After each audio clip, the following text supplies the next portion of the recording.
Hi, everybody. Good morning or good afternoon or good evening, whatever you are.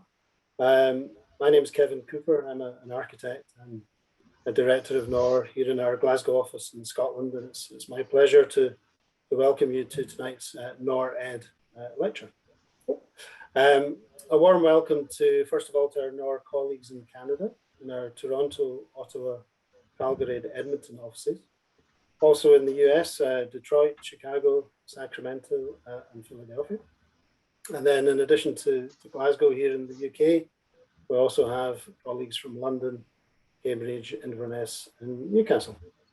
We're also joined by friends and colleagues from the University of Calgary, from Drexel University, from Roma University, Ryerson, from the IRAC and from the University of Dundee here in Scotland as well. So a warm welcome to everybody taking part in tonight's talk. And before we start tonight's talk, just a little bit about NORR Ed. It first started in 2007. We went to a digital platform in 2020, and what we're trying to do is reach out to everyone through our YouTube platform to offer this kind of free resource for everyone to go in and hopefully get inspired. There's a really terrific range of talks that everyone can enjoy. They're broadly divided into 3 sections: a master's series, an architectural series, and an engineering series. There's really something for everybody. I particularly enjoyed the one on Ron Tom and also the one on Pierluigi Nervi, but there's really something to cover a whole range of interests there. So we would really encourage you all to access that platform and enjoy it, because at the end of the day, there's a lot of inspiration and a lot of education in there. Rick, the next slide, please. So tonight's talk is all about the fantastic city of Rome, which is arguably maybe the greatest city in the world, and a fantastic place. If you haven't been, I urge you all to go just as soon as all this COVID stuff is away. Rome is really a truly wonderful place, and as an architect, to stand in the middle of the Pantheon is one of the most amazing things that you can do. It's an absolutely fantastic city. So with that, I'm going to introduce Silvio Baldassarre, who's the chair of NORR, and Silvio is going to introduce us to tonight's speaker. Silvio, over to you. Thank you. And before I do introduce our, actually, could I go back to the previous slide, please? Because I want to see this, I really want everyone to see this beautiful city, and what you're looking at, dead on center, is Piazza del Campidoglio. But before I introduce the founder of the Waterloo University Rome Architectural Program, I'd like to share my own Rome architectural program, which was actually 20 years earlier. I was born about an hour south of Rome and moved to Toronto, Canada when I was 5. I returned just a few years later when I was 12 with my family on a vacation to stay with my uncle's family in Rome. It was an immersive 3 weeks introduction into Roman life, architectural history, visiting every historical building in the center and the surrounding area. And as you can imagine, starting with Piazza del Campidoglio, which is one of my favorite spots in Rome, Piazza Venezia, Piazza Navone, La Scala della Spagna, the Pantheon, as Kevin has said, and the city of Aure. My uncle was a detective with Central Command, and his office was actually just behind Il Campidoglio. And we actually always started off from there with him. And he was a proud Roman, determined to teach this young 12-year-old Canadese that went to Canada and left Italy what his roots really were. And he did an incredible job, because he actually succeeded. And when I got back to Canada, I enrolled in architectural drafting in high school, and then Humber College of Applied Arts and Technology, and eventually architecture at the University of Toronto. It was an immersive Rome program for me, and certainly changed my life. Our next speaker, years later, I think, had the same idea as my uncle did, but with the sophistication of an architecture and a professor of architecture. Can I have the next slide, please? Rick Haldenby graduated from Waterloo in August of 1975, almost the same time that I graduated, returned to teach third year studio in September of the same year, and then set off in January of 1976 on a 5,000 kilometer bike odyssey from Athens to London.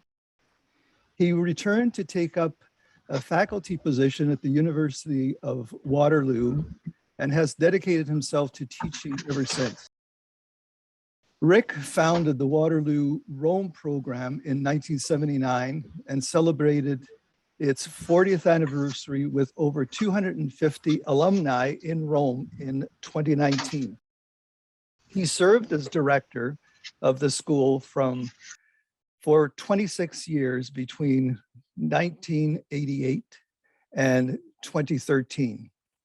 Along the way, he won the University of Waterloo Distinguished Teaching Award, working in archaeology in Italy, Egypt, and Tunisia. And with Lorenzo Pignatti, who we tried actually to have on our panel, but he was preoccupied today. Professor Haldenby served as chair of the Council of Canadian University Schools of Architecture and twice member of the board of the Royal Architectural Institute of Canada. Rick Haldenby received the Lifetime Achievement Award from the Canadian Council of University Schools of Architecture in June of 2021, Rick Haldenby published Inner City, a guide to the patterns of development in the core area of Kingston. He currently teaches in the cultural history and design streams at the School of Architecture at the University of Waterloo. And with that, we are thrilled to have as our speaker today, our friend, Rick Haldenby. Silvio, thank you very, very much. I have to say, I'm really honored to be here. I'm delighted that Silvio asked me to do this. Some of you may remember that I gave a talk in the NORR series at least 15, if not 16 years ago, dealing with the relocation of the School of Architecture at the University of Waterloo from the Waterloo campus down to Cambridge, and our aspirations for the future of that facility and the school. Of course, that move is very striking in my mind, because among other things, one of the great coincidences of my career is wrapped up in this. The fact of the matter is that on September 7th, 1979, we had the first class meeting in Rome of the University of Waterloo Rome Program. And on September 7th of 2004, exactly 25 years later, we had the first meeting in the new facility at the former Riverside Silk Mills in Cambridge, Ontario, on the banks of the Grand River in Cambridge, Ontario. So, I mean, I've already given a talk on what the heck the University of Waterloo School of Architecture was doing in Cambridge. And it's wonderful that on the occasion of the 40th anniversary of the program, although that anniversary passed now 2 years ago, but of course our continuous run of programs in Rome over the years was broken exactly on the moment of the 40th anniversary by the pandemic. I will just say right now that we are tremendously hopeful that we can return to our facilities in Rome in 2022 and hope to at least get 2 programs that year. But I'm here today to talk about the past and the future. And in that sense, I want to answer for you two questions, and I hope you're interested in them. They represent more a narrative and commentary than they do an academic discourse. But I want to answer the question, what is the University of Waterloo School of Architecture doing in Rome? How did it get there? And why are we staying? In the present day, why is Rome a relevant site for the professional formation of young Canadian architects?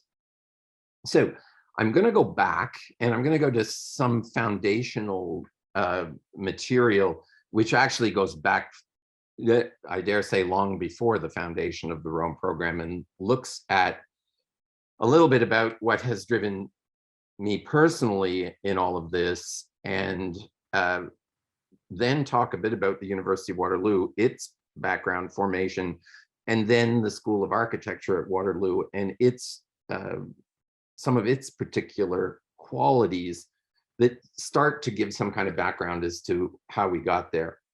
I will be right from the beginning explicit about the fact that I come from a family of architects. I'll get back to that in a minute. I have grown up in architecture. I built my first building in the backyard of our house in Toronto when I was 7 years old. I never really thought of being anything else but an architect, not because my father and grandfather forced me or even encouraged me, but just because I think of the DNA involved.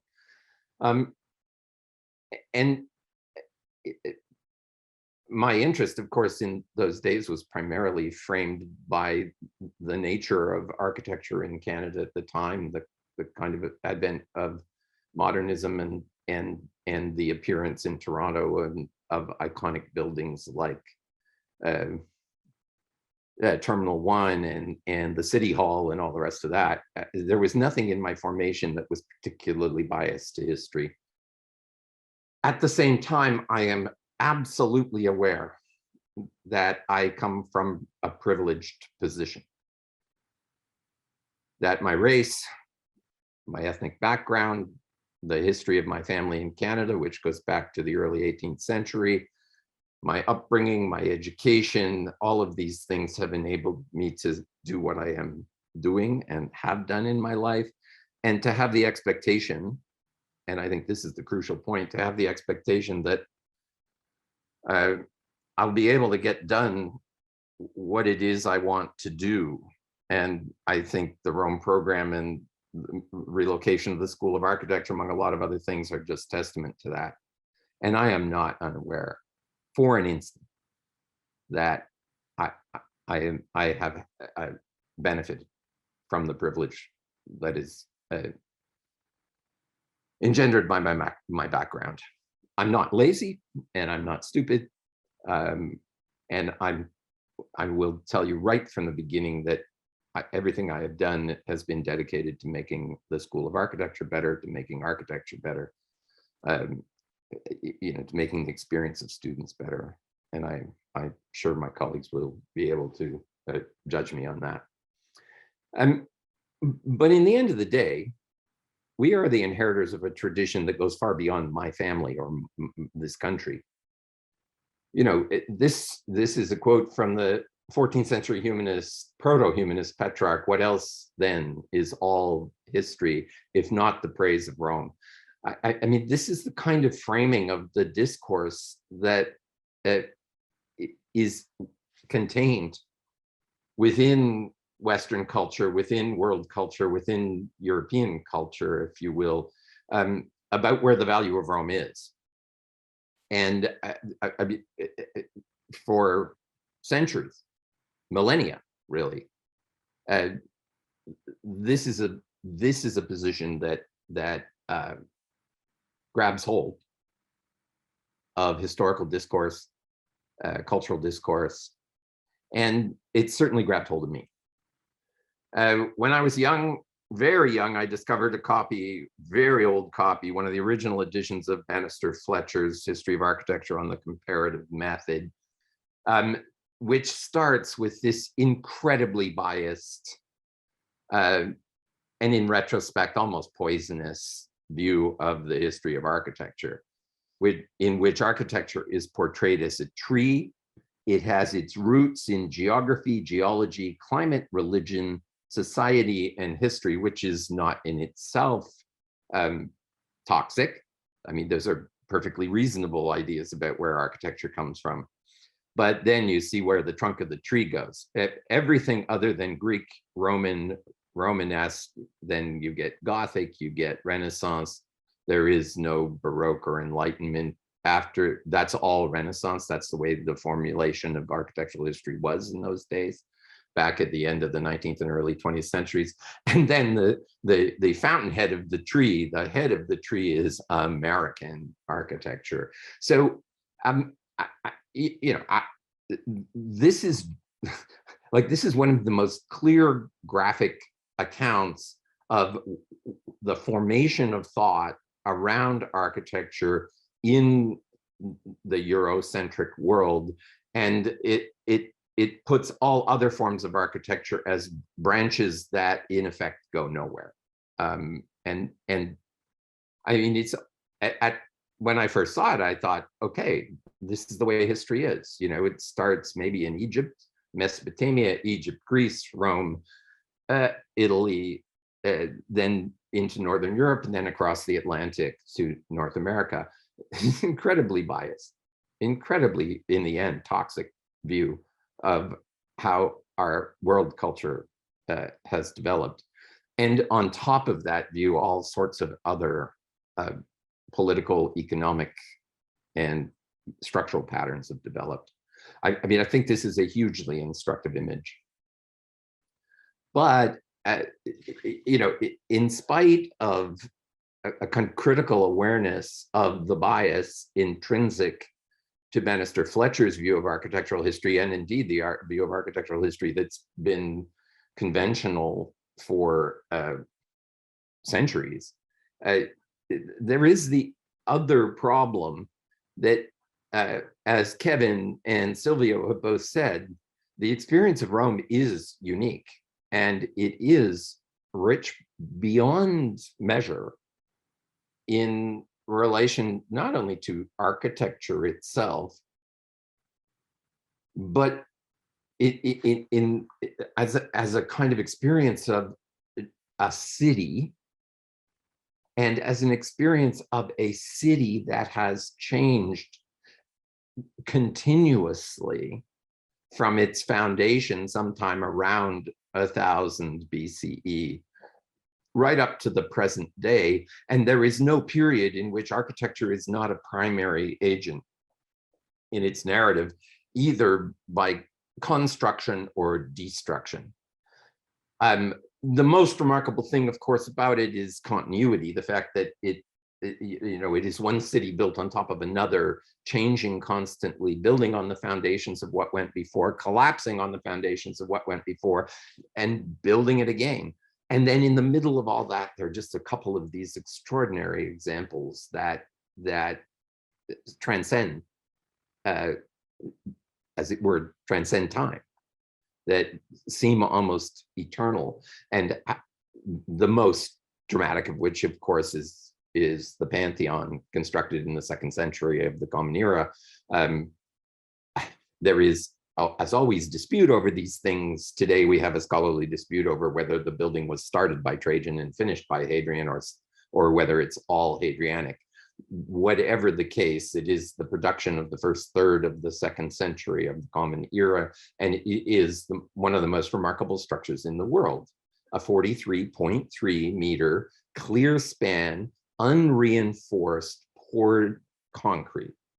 Absolutely remarkable, the largest clear span in history until the 19th century.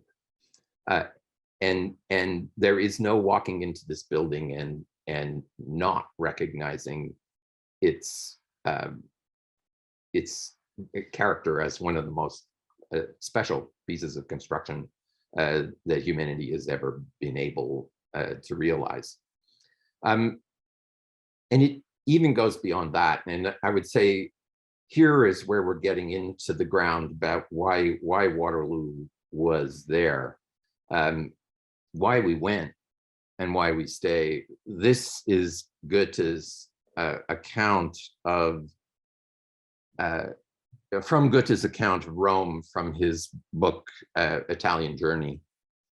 And he says about Rome, here, Rome, where the sun and the moon have something quite different to do. You know, we're very used to talking about buildings responding to the celestial bodies, especially the sun.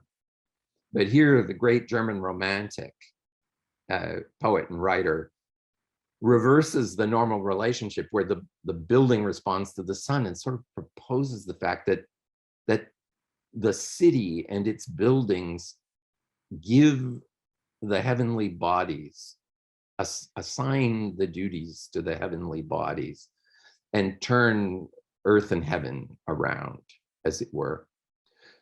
Of course, this picture is taken, can only be taken twice a year, where the light of the oculus of the Pantheon shines through into the rotunda and falls precisely on the arch over the main door.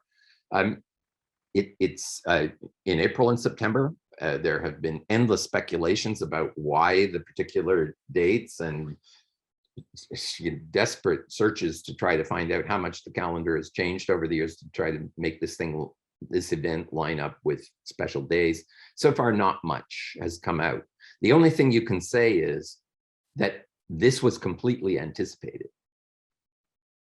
Because if you actually, I mean, you measure the arch over the door, you find out at least two things about it. One, it is more than half a circle. And two, it isn't a circle. It's actually flattened so that the rays of the sun going through the oculus, which is a circle, but on an angle, will fill this arch perfectly. Being more than a circle is also, it invokes the idea of completeness in a way that a simple semicircle wouldn't. It's plastic, it's three-dimensional, it's everything about this is controlled. It gives the sun something different to do. And how could that not be an important lesson to a student of architecture? Well, okay, so there's, you know, we got to Rome, we get to the Pantheon every year. I get to give tours of the Pantheon. I get to give tours of the Roman Forum. You know, 7-hour tour, not 7, now 10-hour tours of the Roman Forum. And next year, if we actually go back in May, I've threatened to give a 14-hour tour of the Roman Forum. So, because I could talk about it forever. But I want to know, you know, you got to understand that this didn't come to me out of nowhere. So what you're seeing here are 3 generations of Haldenby males. On the left is Eric the First, who hated modern architecture. I mean, he was a Georgian, committed to Georgian architecture, and he was a historicist. And you can see that in most of his buildings. He was forced to accept modern architecture. My father, Douglas Haldenby, was trained as a modernist in the period after the Second World War at the University of Toronto. Both of them went to the University of Toronto. My grandfather and his partner Sherlock Mathers founded a firm in Toronto called Mathers and Haldenby that existed for 90 years until the 1990s, when my father and his partner, who was the son of Sherlock Mathers, Andrew Mathers, closed it down in the recession of the 90s. I studied architecture, and I mean, I'm proud to say that I was a bit of a heretic in my days as a student, and of course a shit disturber, which no one ever lets me forget this nowadays. I was less than a perfectly obedient person, and I dare not get into any discussion of this, except that we did bring down the director at the time. So there's a kind of irony in the fact that I became the director for 26 years. So we're all fellows of the Royal Architectural Institute of Canada. Makes us absolutely unique. There are several other families that have fathers and children, mothers and children, but there's only one family in Canada that has 3 generations of FRAIC. When the Ontario Association of Architects celebrated its 100th anniversary in 1990, they asked me to speak to the local chapter in Kitchener-Waterloo, where, well, Grand Valley, they call themselves.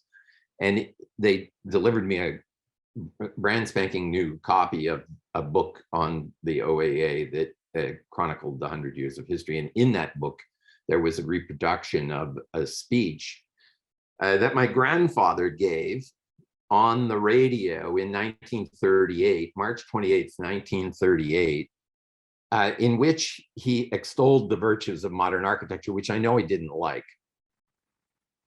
But the line that stood out to me when I read it in 1990 was this one, because it's actually bad history. It's not good history, what he's saying.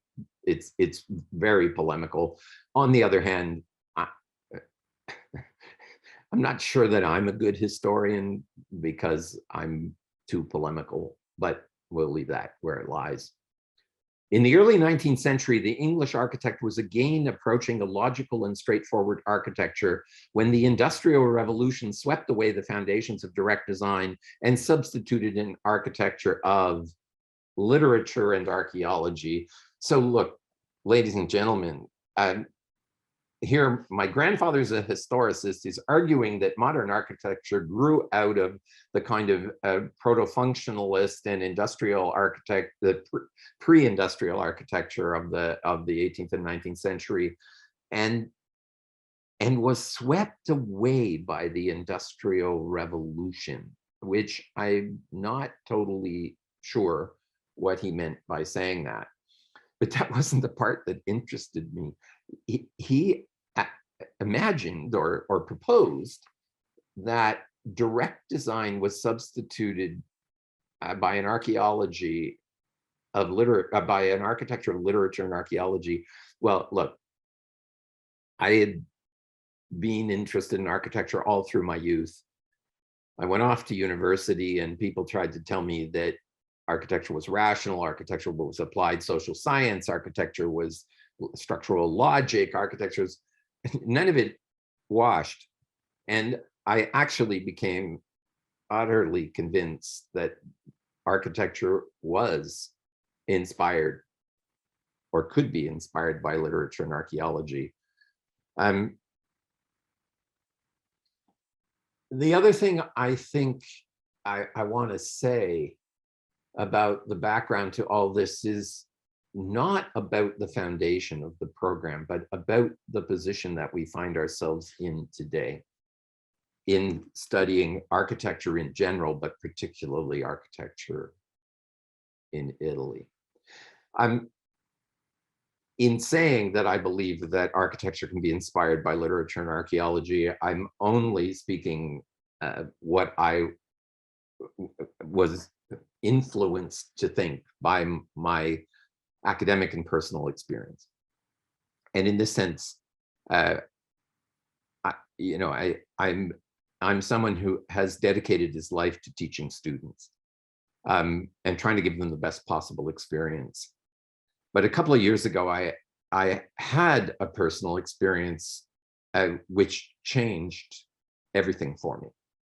And I'm gonna put this on the table right now for you, because I think there may be parallels in everyone's life at the moment. And of course, those of us in Canada have been confronted recently by the disaster of residential schools and our treatment of Indigenous and other racialized people. But the awareness of our treatment of Indigenous people has become so strong. And it's been so important in framing our imaginations over the last couple of years that I have to say that it's become one of the most important sort of conceptual poles in everything, I think. And it is within that context that I began reading the works of Indigenous writers, and the work that struck me probably most profoundly is a work called Medicine Walk by the late Richard Wagamese. And of course, what it is a story of a relationship between a father and a son, a story of a journey of travel, of the episodic experience, of asynchronous experience. I mean, and it comes down to this, that what Wagamese maintains is it's all we are in the end, our stories. So that's why today is a story, because I think it is all we are. And I think it's one of the most inspiring things that I picked up in this book. And so when I last taught a first-year cultural history course in the winter of this year, I always used to start that course with Gilgamesh and then move on to the Odyssey.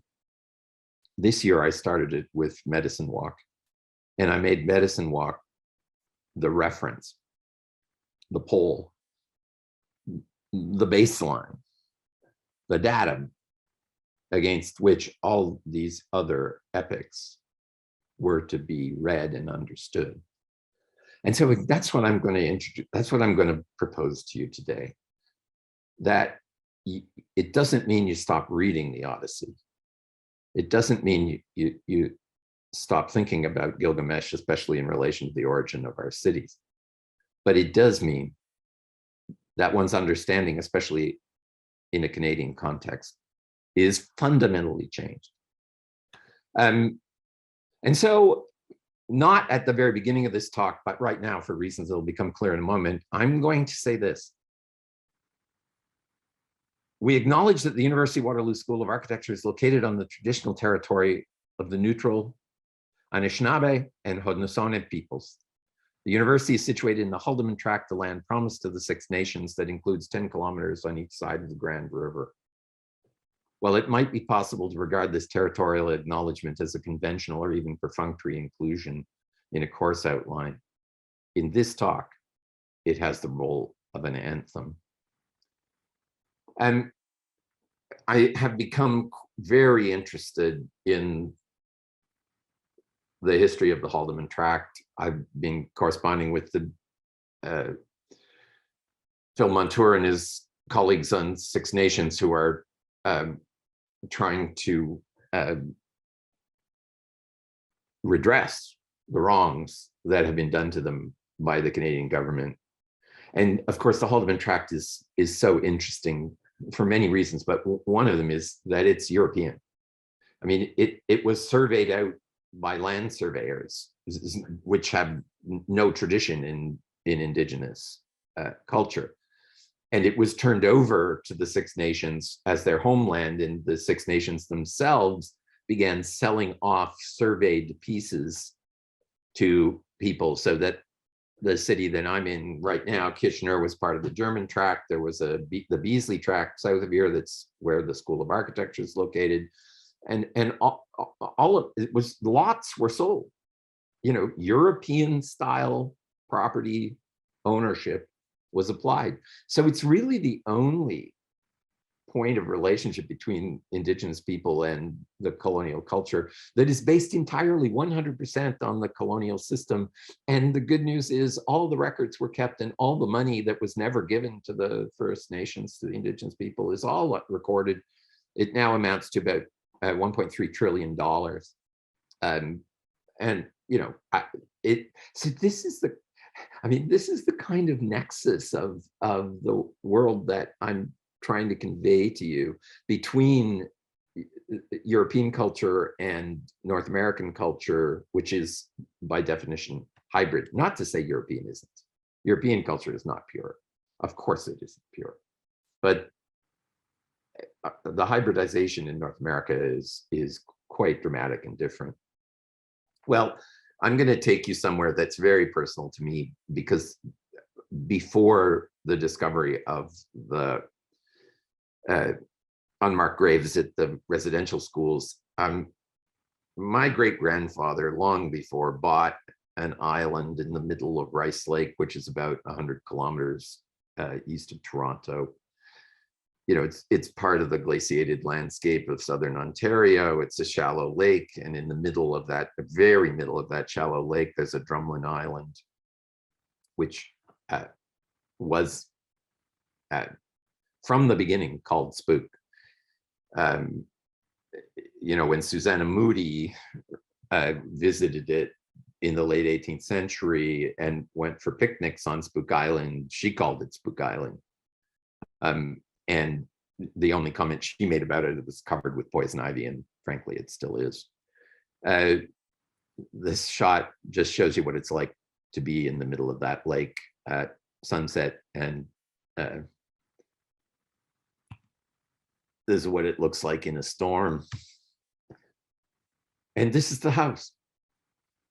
I mean, look at it. My grandfather was a huge fan of Palladio, and though the ultimate form of the house is asymmetrical, the main body of the house is completely Palladian. It's a 4-column porch flanked by a completely symmetrical plan with actually a false ceiling in the room behind the porch in order to maintain the symmetry. Everything about it is conceived, all the proportions, everything is Palladian. Here on a drumlin island in the middle of Rice Lake in Canada, if there were an icon of European colonialism, I own it, and here it is. You know, every year we go here when we're in Rome, in Italy, to Villa Rotonda, Villa Capra in outside Vicenza, and you know, I sit the students on the porch and give them a talk about universality.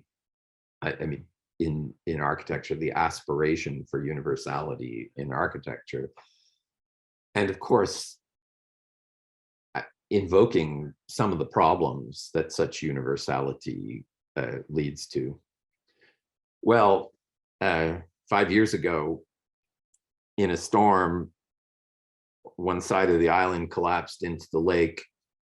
Very sandy side of the island. It's a drumlin, right? It's just a mess of geological detritus, gravel, clay, boulders, and sand.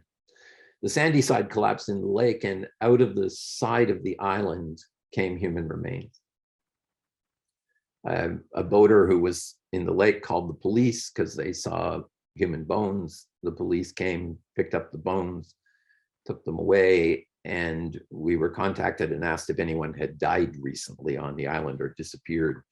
The bones were eventually it was recognized they were old, and they were turned over to the Mississauga Nation and studied by an archaeologist from Trent University. And here is one of his students digging a trench that's exactly 12 meters from my bedroom.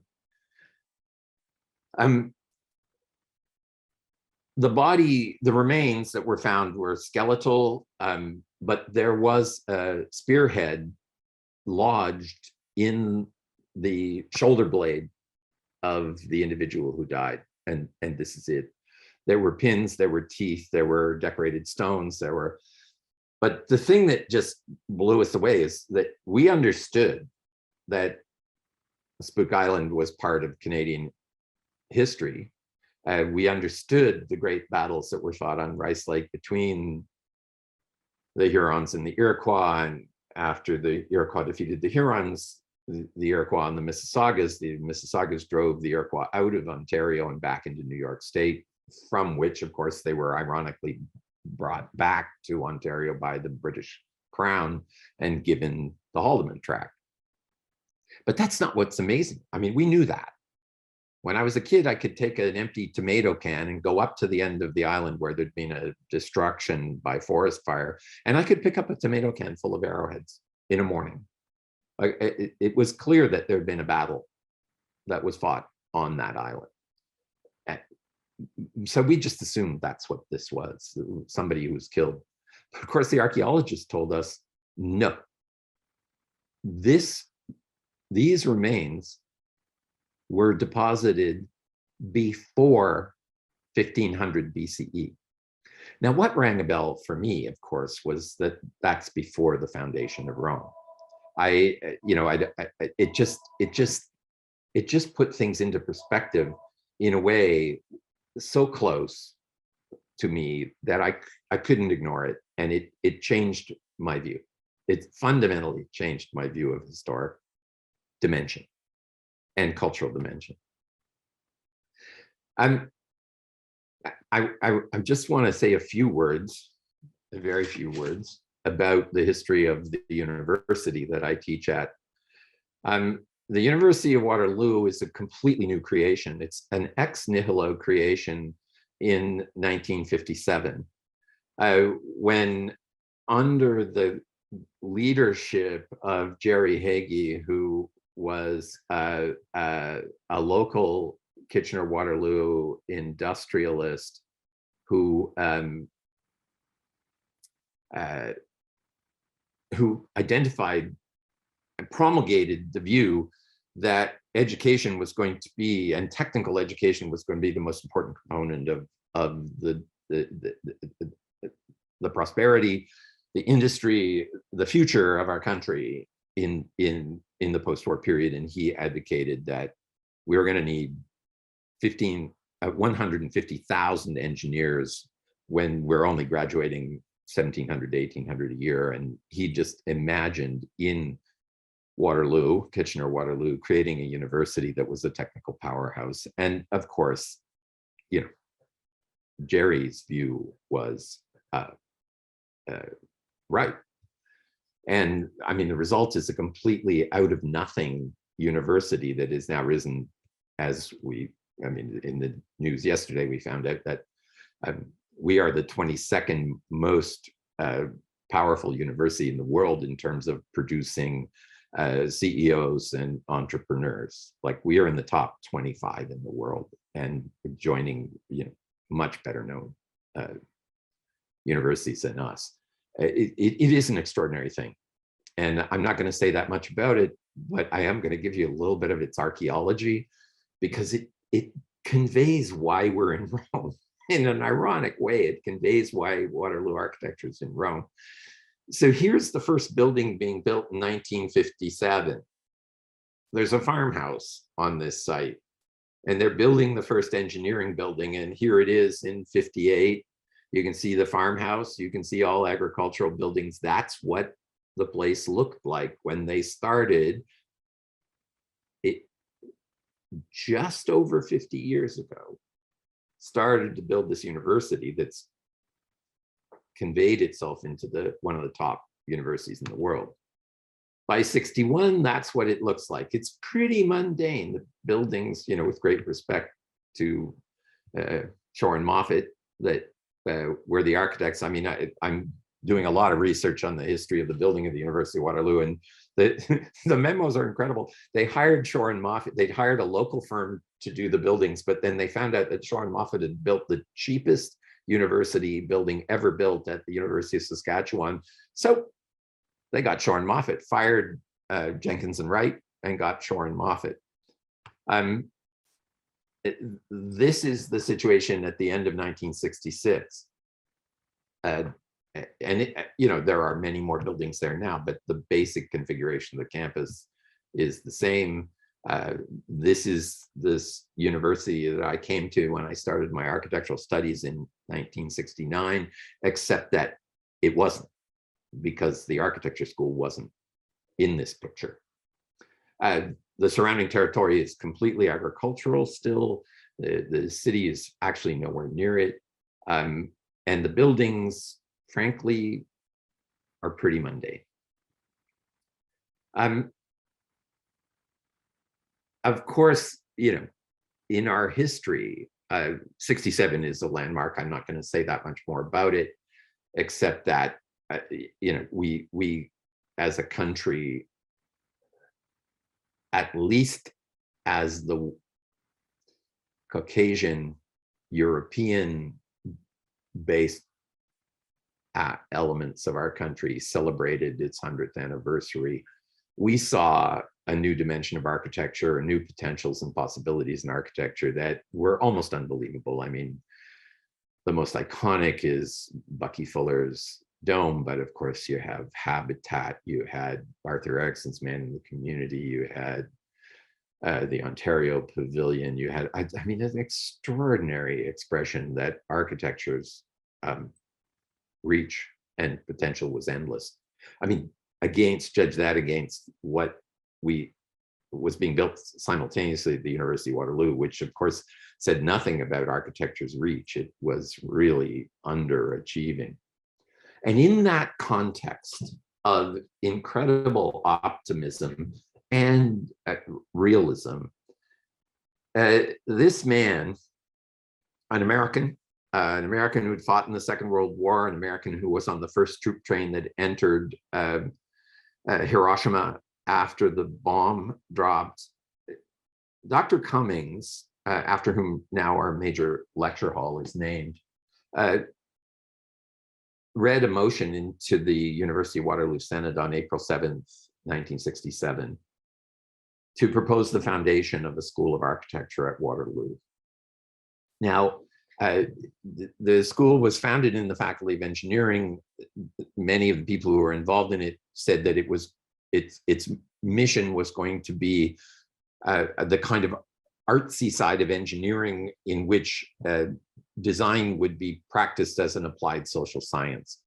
I don't know if Dr. Cummings ever believed a word of that, but in everything he did, he acted differently. Dr. Cummings believed that Dr. Cummings was a literary scholar. He was a medievalist. He studied Renaissance literature as well, English literature. He was a brilliant teacher. He could draw maps on the board that would just flow over the whole board, fill the whole board. He could tell a story. He made us believe that architecture was a form of cultural speculation, and cultural speculation in the most open sense. I mean, like many people in his age, there are some problematic sides to what he said and did. There was a tinge of racism in him. There's no getting around this. But the bottom line is, he was an inspiration to anyone whose heart and eyes were open and ears were open to think of architecture as more than perhaps it was being thought of at the time, as a kind of functionally determined, structurally determined, socially determined, everything determined. Dr. Cummings made us believe that architecture was part of the human spirit and the outflowing of the human spirit. And I'm just going to tell you right now that in my whole career, and it's been going on for a long time now, there is nothing that I have tried to do that isn't in some way inspired by living up to the vision that Dr. Cummings had for the School of Architecture. He imagined it as a kind of salon where technical issues, political issues, social, cultural issues could all be discussed. And it was about the discussion. It was about sitting down and talking about it and then doing things. I mean, the thing that he liked about architecture as opposed to humanities was that architects did things. Architects made things. And he was completely transfixed by that. which he couldn't do, but he wanted to see us do. Well, architecture was founded in 67 in the Faculty of Engineering. In 69, it left the Faculty of Engineering and left the campus and moved not to this building, actually to a worse building on the North Campus. Well, it wasn't the North Campus, on Phillip Street, north of the university. It's a crappy 60s industrial building. And I mean, it's the worst environment I've ever seen an architecture school have. And that was the view from the front door. And of course, the reason that field is completely empty, even though they weren't really farming it, they were just plowing down the grass, because the Raytheon factory was across the street. And at Raytheon, they were building missile guidance systems that were being sold to the American military to be used in Vietnam. I mean, that's just what it was. And here's the parking lot. Look at the cars. We used to park cars artistically. That was one of our, like, what school of architecture looks like that? Like, that's our building on the right. Like, and those were the only windows in it, except for the ones in the offices at the front part. I mean, it's so horrible that here, when we had the accreditation team from the certification board visit us in 2002, which is just before we moved to our relatively palatial and inspiring facilities down in Cambridge. The team led off their report with this line, which so pissed off the university administration, you can't even believe it. They wouldn't let the team out of the office of the president and the vice president. They were there for 3 hours being harangued. And all they said was the truth. The team observes a pattern of prolonged institutional neglect that now threatens to undermine the considerable historical and present accomplishments of the School of Architecture. What can I say? That's the world we lived in. And you got to understand that in a way to understand what happened. From Dr. Cummings' vision of the school to the reality of the school is exactly the kind of polarity that made us escape. Curriculum, I'm just going to say that out of the educational thinking of the 1960s, the infamous Princeton report, the idea that architecture education would be divided into two components. One would be a general design education at the undergraduate level, and then a graduate level would be professional formation. That's a fine idea, and there were many schools, University of Manitoba in Canada most particularly, but many in the United States that followed that example. On the surface of it, Waterloo followed the example, except it wasn't true at all, because our undergraduate education was not general. It was very specific, and it was specific because of the third word in this list of 3 C's. It was co-op, that our students were going out and working in architects' offices. The original concept of co-op was that students would learn on the job, but architects, especially as the 70s rolled into the 80s, it became obvious that architects weren't going to hire students who didn't already have skills that were productive in an office, and we understood that. So the curriculum was tooled to give students practical skills at the early end, not general design education, but the conceptual and practical tools of the architect, and that open up the end of the education, which was exactly the opposite of what the Princeton report advocated. We looked on the surface like a 2-degree program. Our second degree was not a master's degree because we were too late to ask for it. I mean, I told you a minute ago that Cummings read the motion to form the School of Architecture into the University Senate in April of 1967. We actually took our first students in September of 1967. The other pillar of the school was the cultural history program, which Dr. Cummings, Bob Wilger, Murray McQuarrie, and others taught.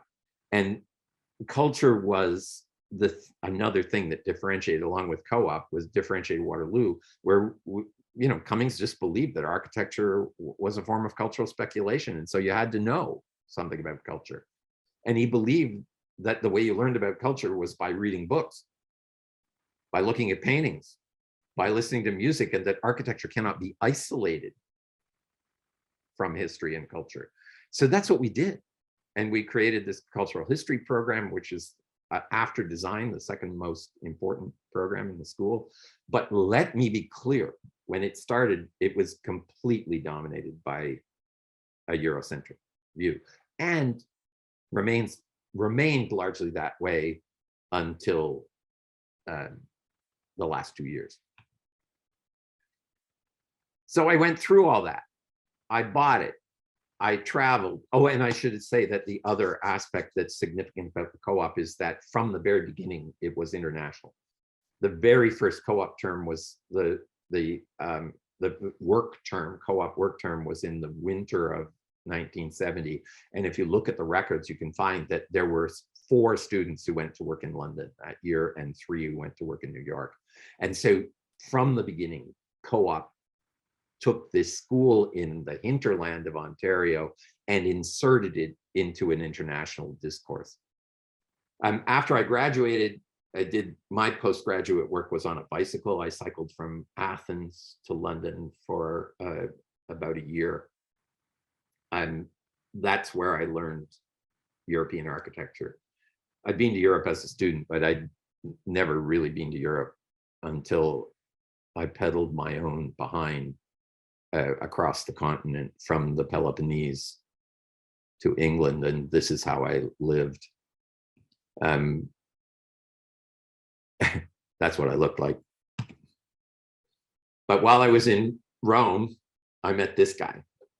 His name is Reginald Foster. He was the Undersecretary of State for Latin Letters at the Vatican, and he's the one who made all the new Latin words that the Vatican used, because Latin is still the official language of the Vatican. And I met him in Rome, and then the next, during my bicycle trip, and the next year I came back to study Latin with him. And it was during that time I ran into people from Pratt Institute who were starting a Rome program for their students. And we, under Reg's inspiration, we got together and decided that Pratt and Waterloo could rent a studio and make this work.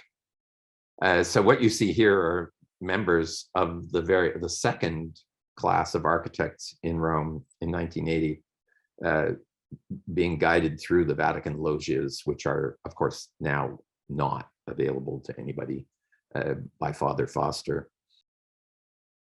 By 1979, I had conceived the idea of making the 4th year studio, the 4th year program happen in Rome.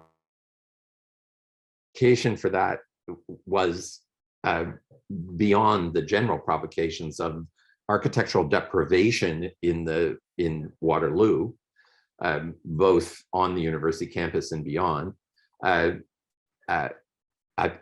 disposition to understand history and culture as informing architectural thought and invention.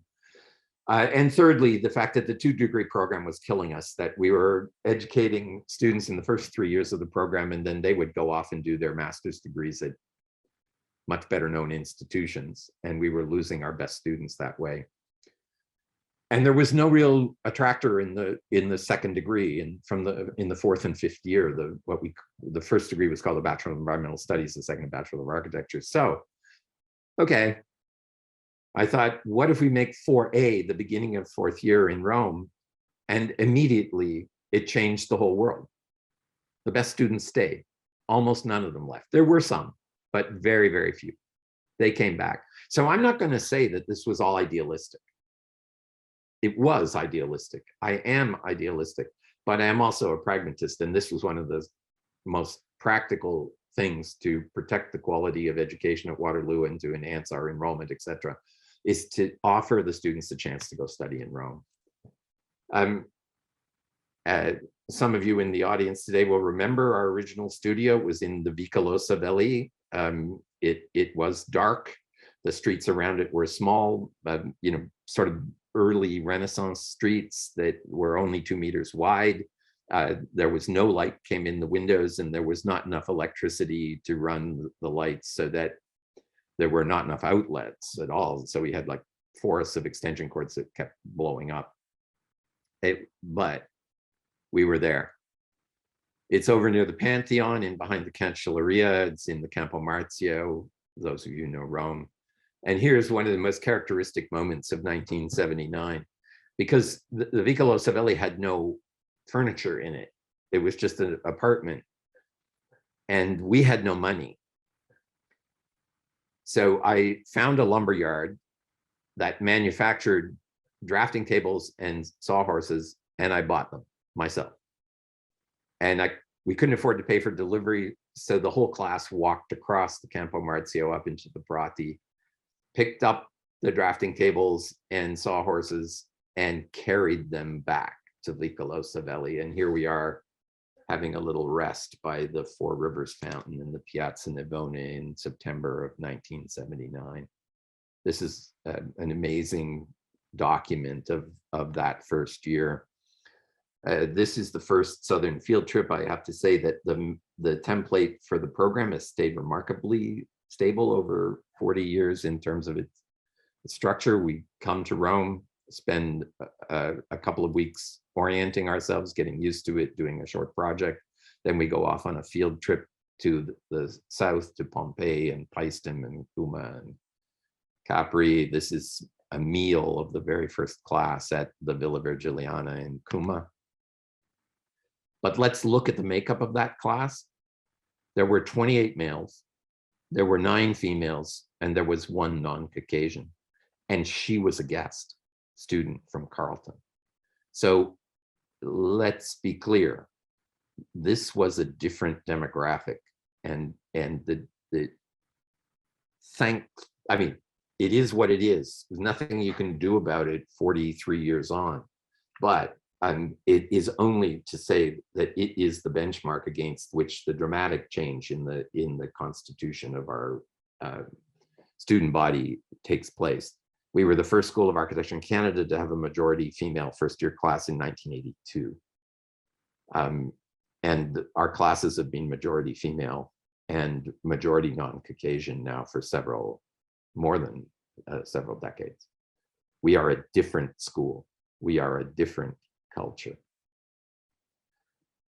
We were, of course, deeply influenced on our first trip over there by the works of Aldo Rossi, of Colin Rowe, of Robert Venturian, of Italo Calvino. We were absolutely influenced by the metaphor of the city as the primary metaphor out of which all architecture derives, and the influence of the notion of a kind of permanence that resides in the city, and forms that reside in the city. Aldo Rossi's typologies, Colin Rowe's image of the city as a collage, Robert Venturi's complexity and contradiction, which derived absolutely from his experiences in Rome, and Italo Calvino's imaginations of Venice, but of all cities as a kind of inspired fiction. We were inspired by drawing.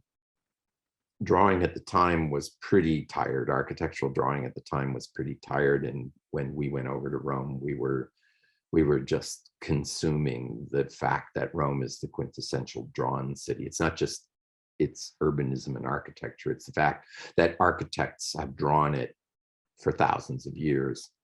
And of course, at the time, when we arrived in Rome in 1979, this exhibit was hanging in the markets of Trajan, the Roma Interrotta, where, I mean, maybe the greatest artifact of urban record making, the Noli map, was handed, its sheets were handed over to 12 of the best known architects of the day, international architects of the day, and they were asked to do a kind of operation of transformation and insertion on the original Noli map. It's kind of a crazy idea, but it was so typical of the time, and it was so clearly about establishing a kind of layered, extending the sort of layered condition that Rome embodied. Every city embodies to a degree, but no other city embodies it like Rome.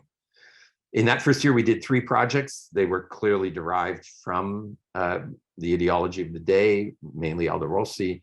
the first project was a monument in which students went out and recorded the present form of a monument, and then, which I called the indicative voice, and then in the subjunctive voice, they proposed a replacement monument, an alternate version of the monument as it would, could, should, might be. The Palazzo block was a study of a typology that's kind of timeless in Mediterranean architecture and other architectures.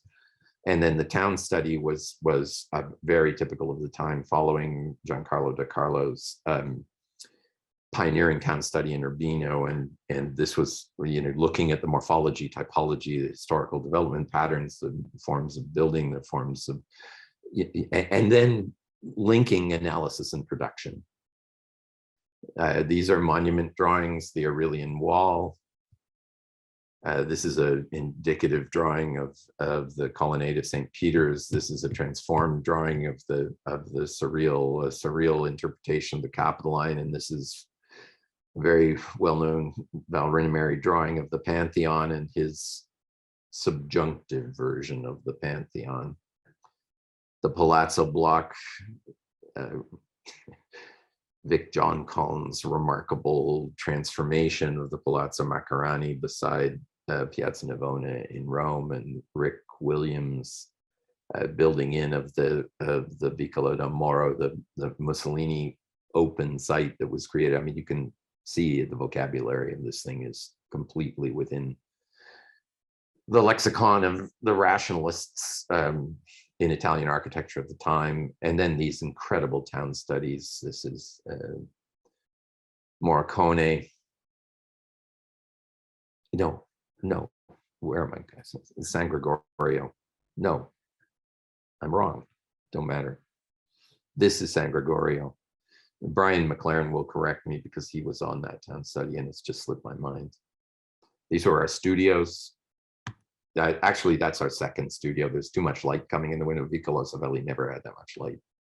And then there was the question of what this drawing was all about and who it was for. And who it was for was primarily people at home. And we brought the drawings home from Rome and exhibited them at Waterloo, and then exhibited them in Toronto and sometimes elsewhere. This was the discourse. And at that moment, there was this book published about the 10 schools of architecture in Canada, in which all of the schools produce pages. And as you can see, the Waterloo entry is at the extreme right here. And we took a picture of a slide of our parking lot. I mean, if you like, kind of complete self-deprecation, but you'll see in a minute what actually got presented. This is also the moment that my friend, my colleague, my partner, Lorenzo Pignatti, joined the program in the early 1980s.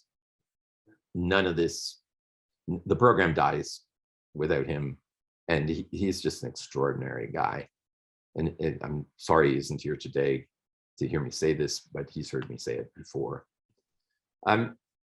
The other thing that happens at this moment is the sort of rationalist treatise that our curriculum was undergoes a change, and the influence of that change in the early 80s was, I mean, largely Piranesi, but also the idea that architecture in the rationalist formulation becomes too abstract and too brittle.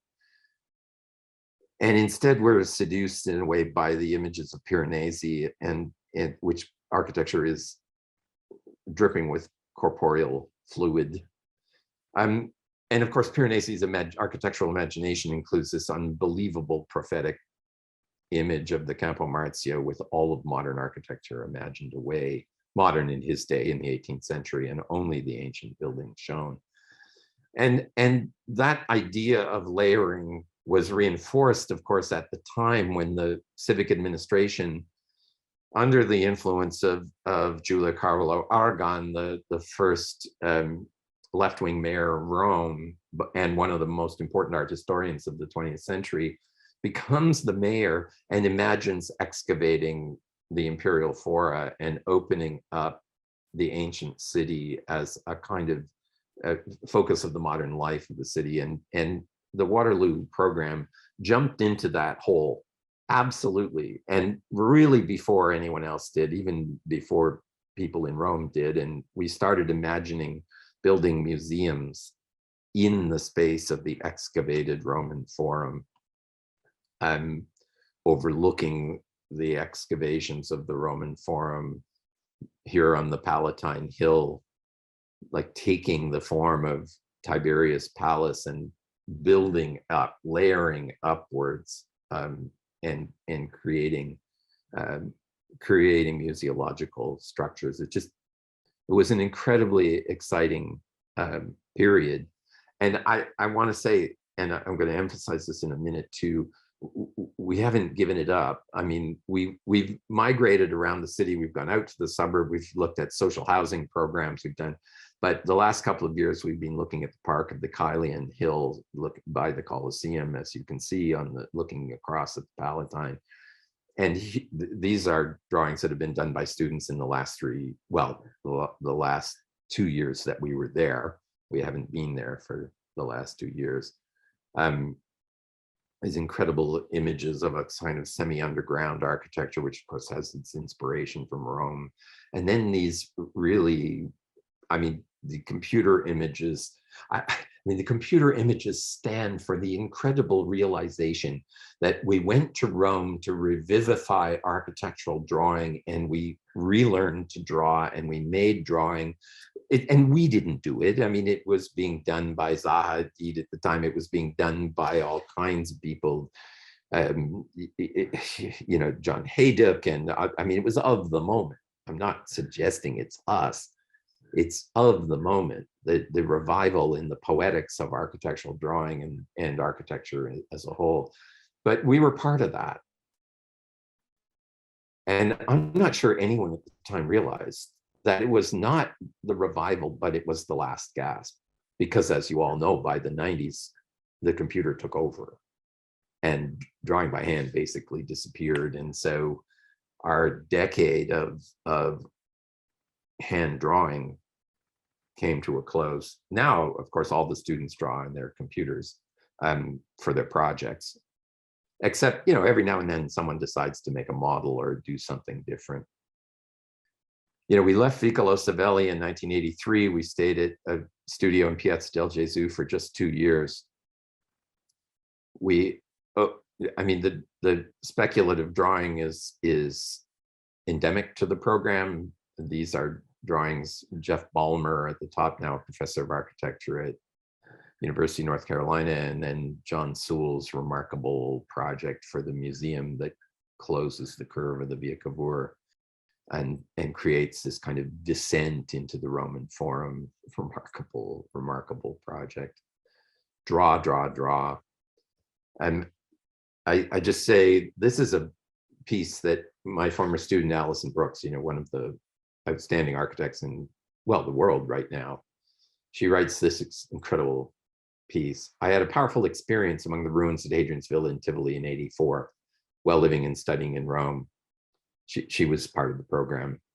At the same time, I was reading what has become one of my favorite pieces of literature, Marguerite Yourcenar's beautiful memoirs of Hadrian,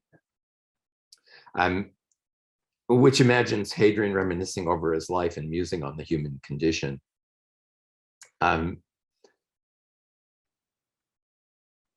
struggle between liberty and duty, and the importance of sensuality and love. I'm going to skip to the bottom. One hot afternoon, after about 3 weeks of solitary drawing and speculation at Tivoli, I had that eureka moment. I realized I had mastered the art of fluid, effortless perspective drawing.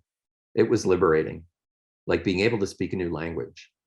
I think of the whole experience as a kind of gift from Hadrian. There are so many testimonies from former students about what the experience of Rome meant to them, right up to the present. And the idea that one of the foremost architects in the world was taught to draw because she was brought to Hadrian's Villa and made to read Marguerite Yourcenar, and that Hadrian taught her to draw. Why are we in Rome? Draw. These are drawings that have been done in the last 2 years. So the students no longer do their formal presentations by hand. But what they do is do a draw. They're required to do a drawing a day in their sketchbooks. And the drawing on the right was done by a student who told me at the beginning of the term she couldn't draw at all. And she was not really happy with me for making them do it. And this is her drawing of this kind of rocket ship in the baptistry in Parma. I mean, these students are amazing, analyzing urban form, analyzing details, analyzing plans, analyzing views, overlaying plan, view. I mean, just once again, not in the same way it was in the 70s and 80s, but once again, trying to use drawing as a way of research and exploration. And, you know, at the end of the term, we have a show over in Rome, and we do fill walls with the drawings that they make. They're not all great. They all belong to them. I don't try to teach them how to draw.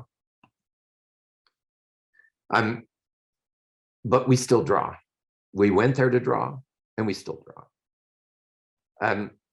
Finally, in '85, we moved to Piazza Santa Maria in Trastevere. We've been there ever since. This is our building. Waterloo originally occupied the piano nobile, the floor above the mezzanine. A couple of years ago, the class spent the whole year with the building wrapped in scaffolding and fabric. And this is what it looks like today. Feels kind of bizarre, looks brand new. The building was built in 1642 as a home for unwed mothers in Trastevere. Trastevere is the site of social experiment. So it's appropriate we're there. But, you know, San Michele is there. The first practicing pharmacy in the world is there. Well, in the modern world. It's a very interesting part of the city. It is the city of the other, the city of foreigners, the city that regards itself as itself. Here we are. This is our building. That's the campanile of the Church of Santa Maria in Trastevere, and behind it is our building as it was in the 17th century. And I just want to say, we live there. Waterloo lives there and belongs there. We're part of the place. And I'm sure Paolo Desideri can tell you that. The students hang out at this bar, which is the Bar San Callisto. I will, this is one of the students' drawings of the Bar San Callisto. Between the grime and the glory, I fit right in, everyone did. There was the American dream made flesh, absolute freedom in uneven cobblestones that cut across the predictable stasis of urbanism's biblical principle of division in unrepentant contrast. If anyone ever attempted to compartmentalize life around San Callisto in the grand manner of planning, they would be fought at every turn by a heterotopia of unprecedented scale. Hell, I would even throw a punch or two. True public space, true free space can only come to being in places of flux. So those words were written by the student who did that drawing. Out of Rome has come tons. I can't even tell you, it's too long. But, you know, Lorenzo and I published a book called Il Progetto dell'Antico. Half of it is his account of the new tradition of the Grand Tour, and the other one is my speculation on the relationship between architecture and archaeology. Lorenzo himself has designed the piazza that's just a few steps away from the school. He, along with his partner and 4 fourth-year architecture students from Waterloo, entered a national design competition and won it. The project, unlike many architectural competitions in Italy, the project actually got built. And then we brought it home in this way. They did a whole section of the Kitchener-Waterloo record on the mark that Lorenzo and our students made on Rome. For me, it was opening a door into archaeology. I worked on the excavation of this villa in the south of Italy. I worked on the excavation of the largest roofed theater in the ancient world. This is the Carthage Odeon. This is modeled in solid modeling software. We introduced the use of solid modeling software in archaeology. And then, of course, out of our connection in Italy grew 3 Canadian pavilions at the Venice Biennale. And one of the most poignant moments was in 2016 when the evidence room, Robert Jan and Ben Pelt, Don Mackay, and Bordelot, and a raft of graduate students and undergraduate students produced this incredible record of the evidence that Robert Jan has put together on that proves that the gas chambers at Auschwitz were indeed gas chambers. After the program had its 20th anniversary, we mounted the largest architectural exhibition that ever happened in Canada inside the Sutherland Galleria at BCE Place in Toronto. Hundreds of drawings, including donated drawings by some of Italy's best known architects at the time. 40,000 people a day saw this show. And we produced a catalog that had articles by Robert Venturi, among others. I think Paolo Desideri too. And 20 years after that, we celebrated the 40th anniversary of the program in Rome in the fall of 2019. Almost 300 alumni came to the event. Extraordinary, given that, I mean, that's a sixth of all the people who've ever come to Rome. It's a, you know, given that it was in late October, early November, and you know, it's extraordinary that so many people came. And it was just, I mean, for me, it was like watching my life pass before my eyes. It was sort of scary in that way, but it was so beautiful. And it was so well arranged, and there were, you know, we had a symposium, we had concerts, we had dinner on the roof of the Capitoline Museum, and then we had dinner in the fabulous restaurant that one of our panelists, Paolo Desideri's firm, designed on top of the Galleria Nazionale on the Via Nazionale in Rome. Amazing, amazing experience. I will never forget it. I will never take it for granted. I mean, if the Rome program ended that year, that would be fine. The Italian ambassador to Canada, a man named Gabriele Sardo, came to the School of Architecture to talk to our students in 2007, and he urged them this way: make Rome the map of your mind. Well, to end this talk, I have to say, I mean, I'm trying to convey why we're there and what came out of it. And that's only the tiniest fraction of what came out of it, of course. But right now there are problems. And what are those problems? Of course, you know, you've got the problem of a kind of reverse colonialism where North Americans consume European culture. I'm not going to go into any more depth than that. You've got the problem of international travel and the environmental consequences of international travel. I mean, you've got the problem of the health of the country of Italy, and this, I mean, as Italy tries to find its way in the current public health and economic and political conditions, I mean, it does seem a little bit untoward that it's, you know, full of foreign students consuming it. Of course, another obvious problem is that the backgrounds of our students have changed. I mean, they come from all over the world. They're not a uniform cultural group anymore, which is, of course, perfect. But is Italy still relevant to them? Certainly, by the testimony of the students, it is. I mean, there's been no hue and cry.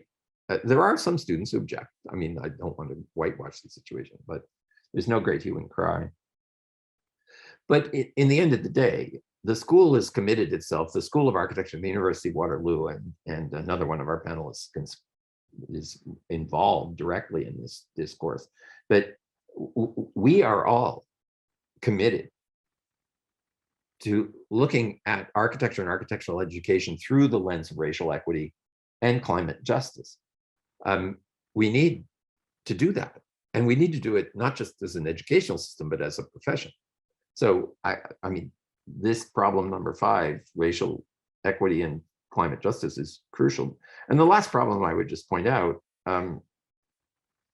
is to answer the question, in a revised curriculum that, for example, has taken the completely Eurocentric cultural history program and revised it, not to remove references to literature and mythology and music and visual art, but to just expand it so that it doesn't feel so much like Bannister Fletcher's tree.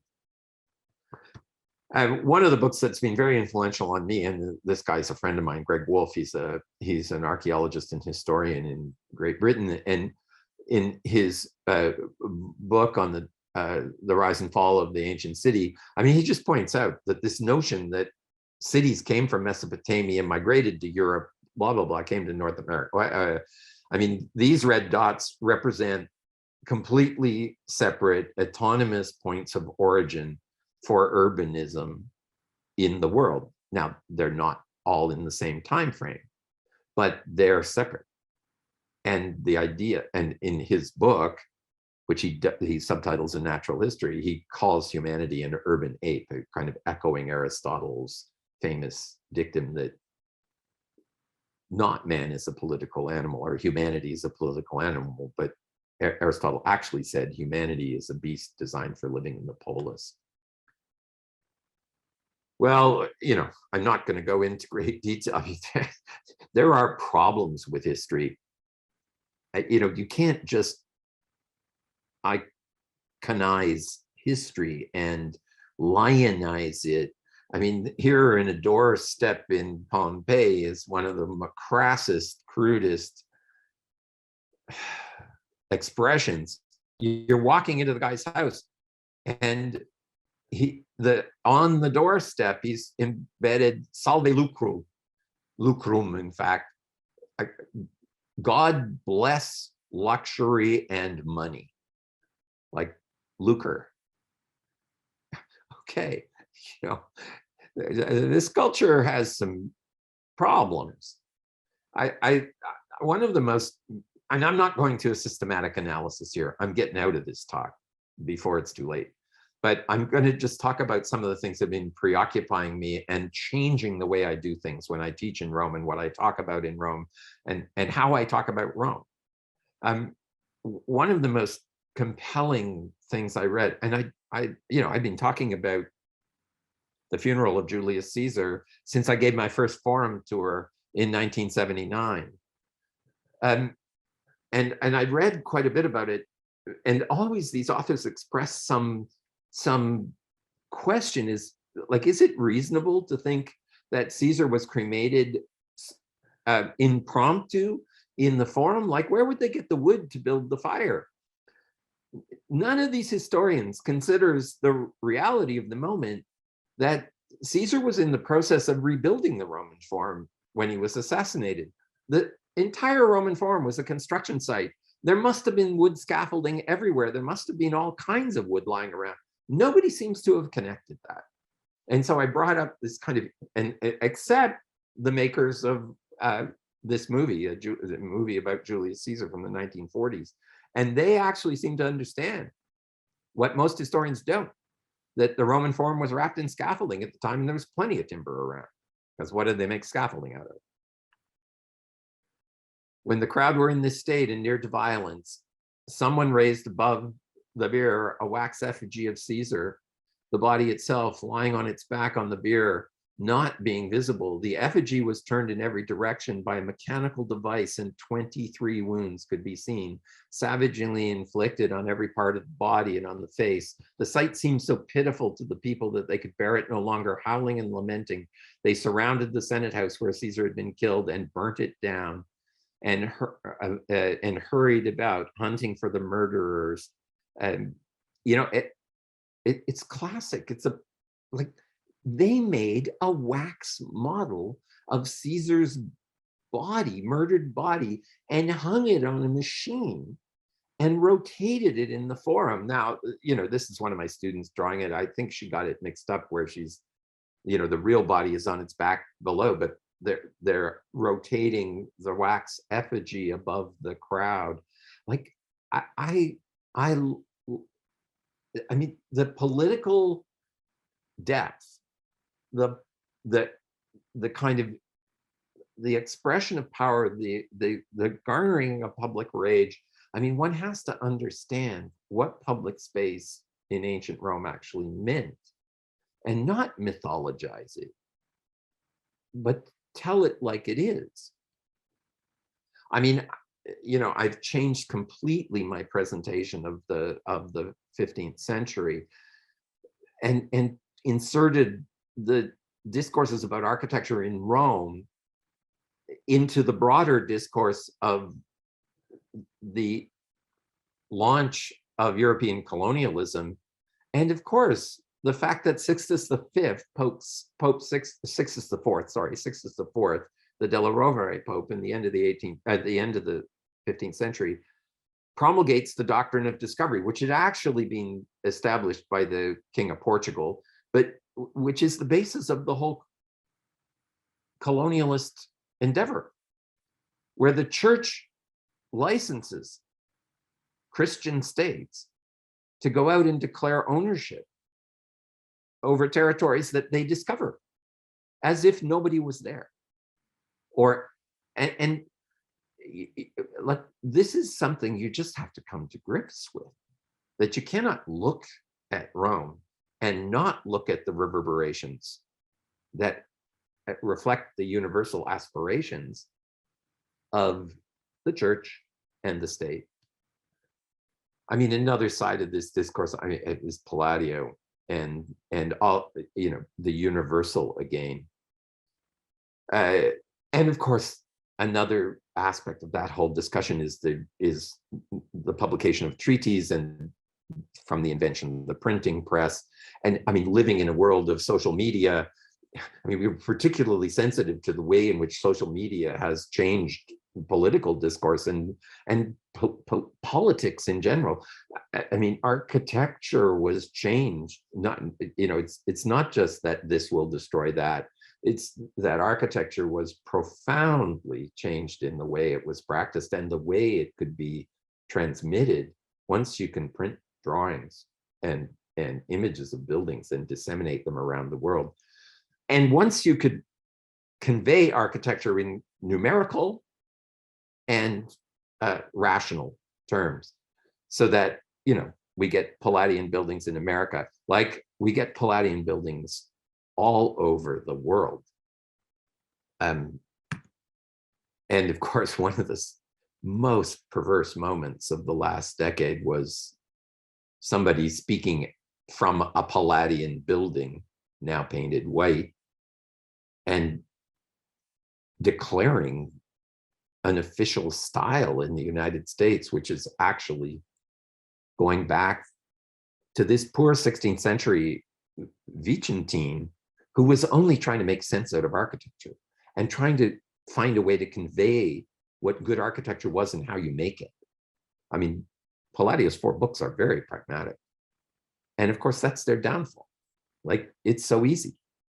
You can make good buildings, follow these numbers, follow these patterns, boop, build the White House, and then put Donald Trump in it.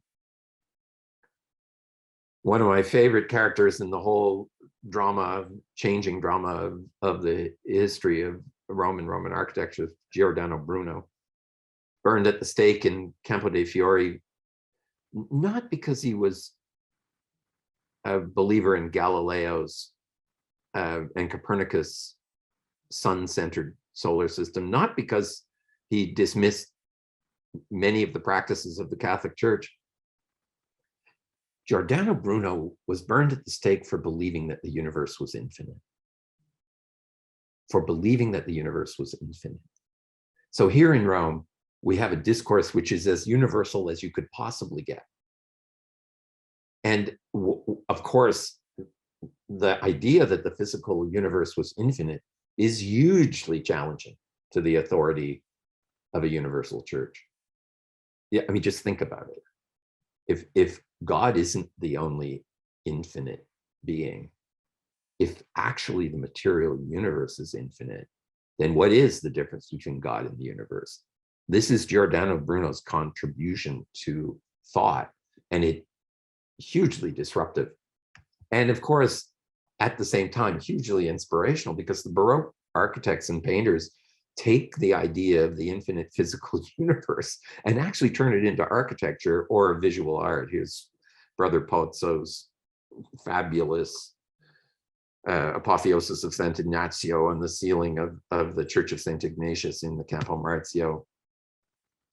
And I mean, look at the domes of Bormini, look at the domes of Bernini, look at the domes of Cortona, look at all of that.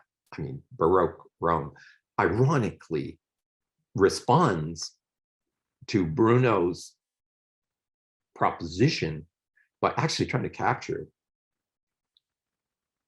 it. The last thing I want to say is, of course, my last lecture in Rome now is called the Schismatics.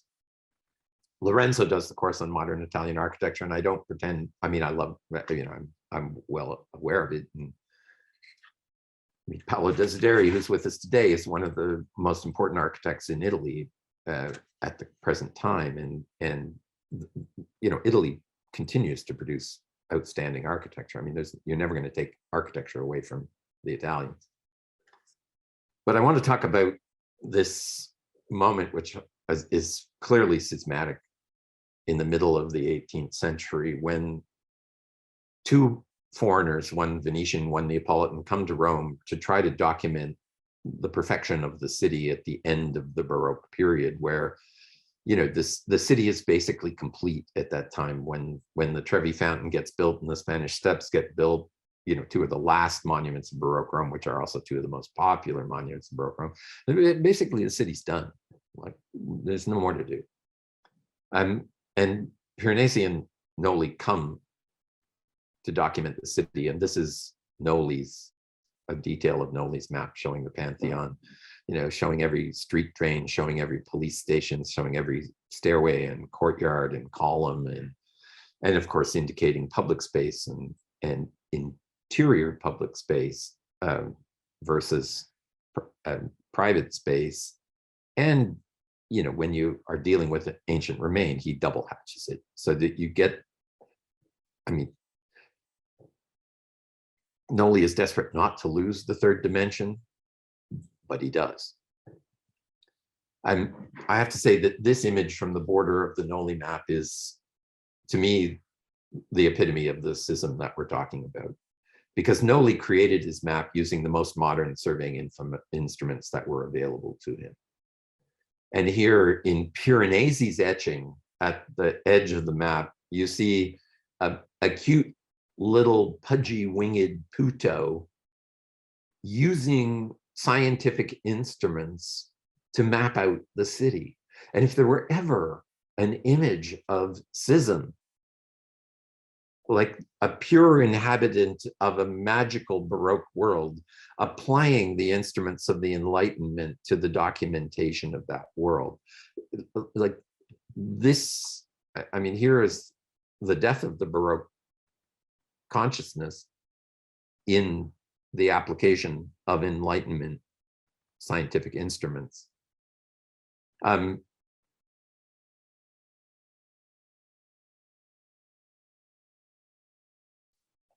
And the guy who did that actual drawing, of course, is Giovanni Battista Piranesi, who revolutionized the whole experience of tourism, because he started, you know, selling snapshots, etchings of these great monuments.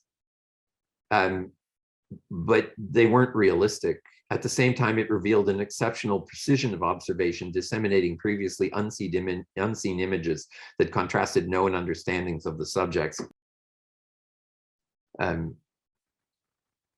Even though they were famous.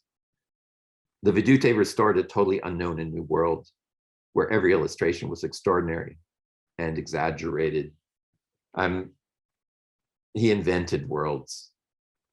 He imagined away things. He imagined away 15 centuries and 6 meters of overburden. And from this moment onwards, here's the Arch of Septimus Severus in the Roman Forum. And here it is a couple of years later.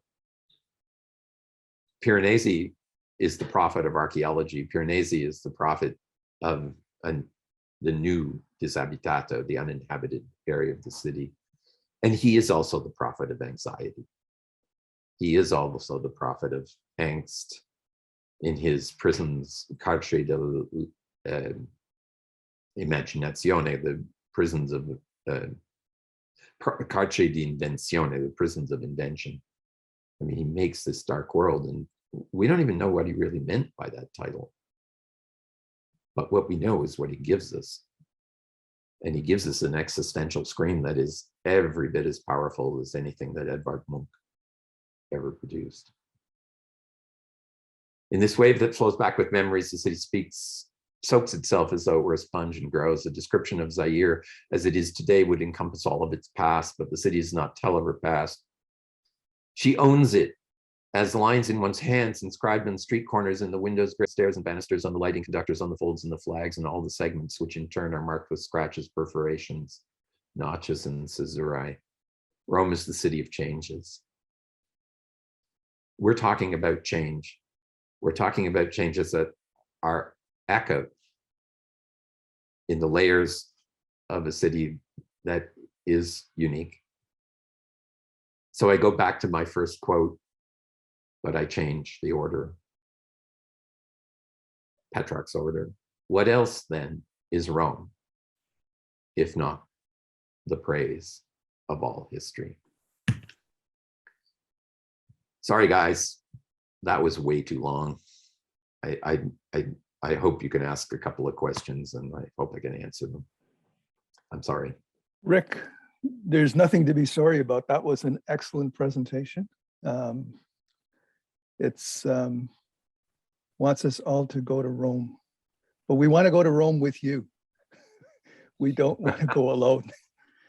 I'd like to open this up to the panel. We have a few people on the panel, and most importantly, I want to ask the first panelist who is in Rome. It's a little bit late for him. It's getting on to 8 o'clock at night. So I'd like to bring on Paolo Desideri. Paolo, if you can turn your camera on, please. And Paolo Desideri is the co-founder of ABDR, Architetti Associati. He's a professor of architectural design at the School of Architecture of the University of Roma, Roma III. And he is a visiting professor in many schools of architecture, amongst them Washington University, the Bauhaus, the Faculty of Architecture at Rome, La Spezia, as well as being a visiting professor at the University of Waterloo. The design firm, as Rick has said, is one of the leading firms in Italy. And they have carried out many outstanding projects in public and private sectors of large infrastructure works, museums and cultural buildings throughout Italy and the world. So Paolo Desideri. Yeah. Welcome. You, Silvio. And I think you have a few questions for your friend Rick. Thanks a lot. And first of all, thanks a lot to Rick for the amazing speech. The company, you know, that a piece of memory, a piece of my personal memory, my personal history in Rome with Rick, with Waterloo, with 40 years. And first of all, let me underline the incredible view of Rick Haldenby in 1979 to establish a Rome program. You know, actually, there are more or less 25 schools of architecture, North American schools of architecture, that have one own program, Rome program, stay in Rome. But, you know, that's now 2021. But in 1979, was no American schools, no outside schools in Rome, you know, and really the first visioning was the Rick visioning to establish a school of architecture in Rome. No? So thanks a lot, because it was very important, not only for the for the students of Waterloo, but also for our students that starting at that time have the possibility to find in Rome outside country, speaking in English with students, with the Waterloo students, with the programs, every year was an enrichment for us. So now the question, and I have just a question for Rick, and it's a big question. It's a central question, because I'm not only professor, but I'm architect, as Silvio and Rick also mentioned before, and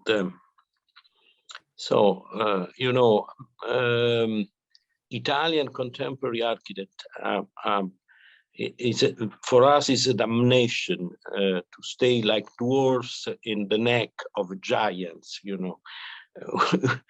Every time we are dwarfs in the neck of Borromini, of Bernini, of Palladio, but contemporary architecture, it's necessary, because as Rick underlined, Rome is city of change, and it's necessary a continuous change, because otherwise Rome transforms itself in a Disneyland, in a museum, and that the city.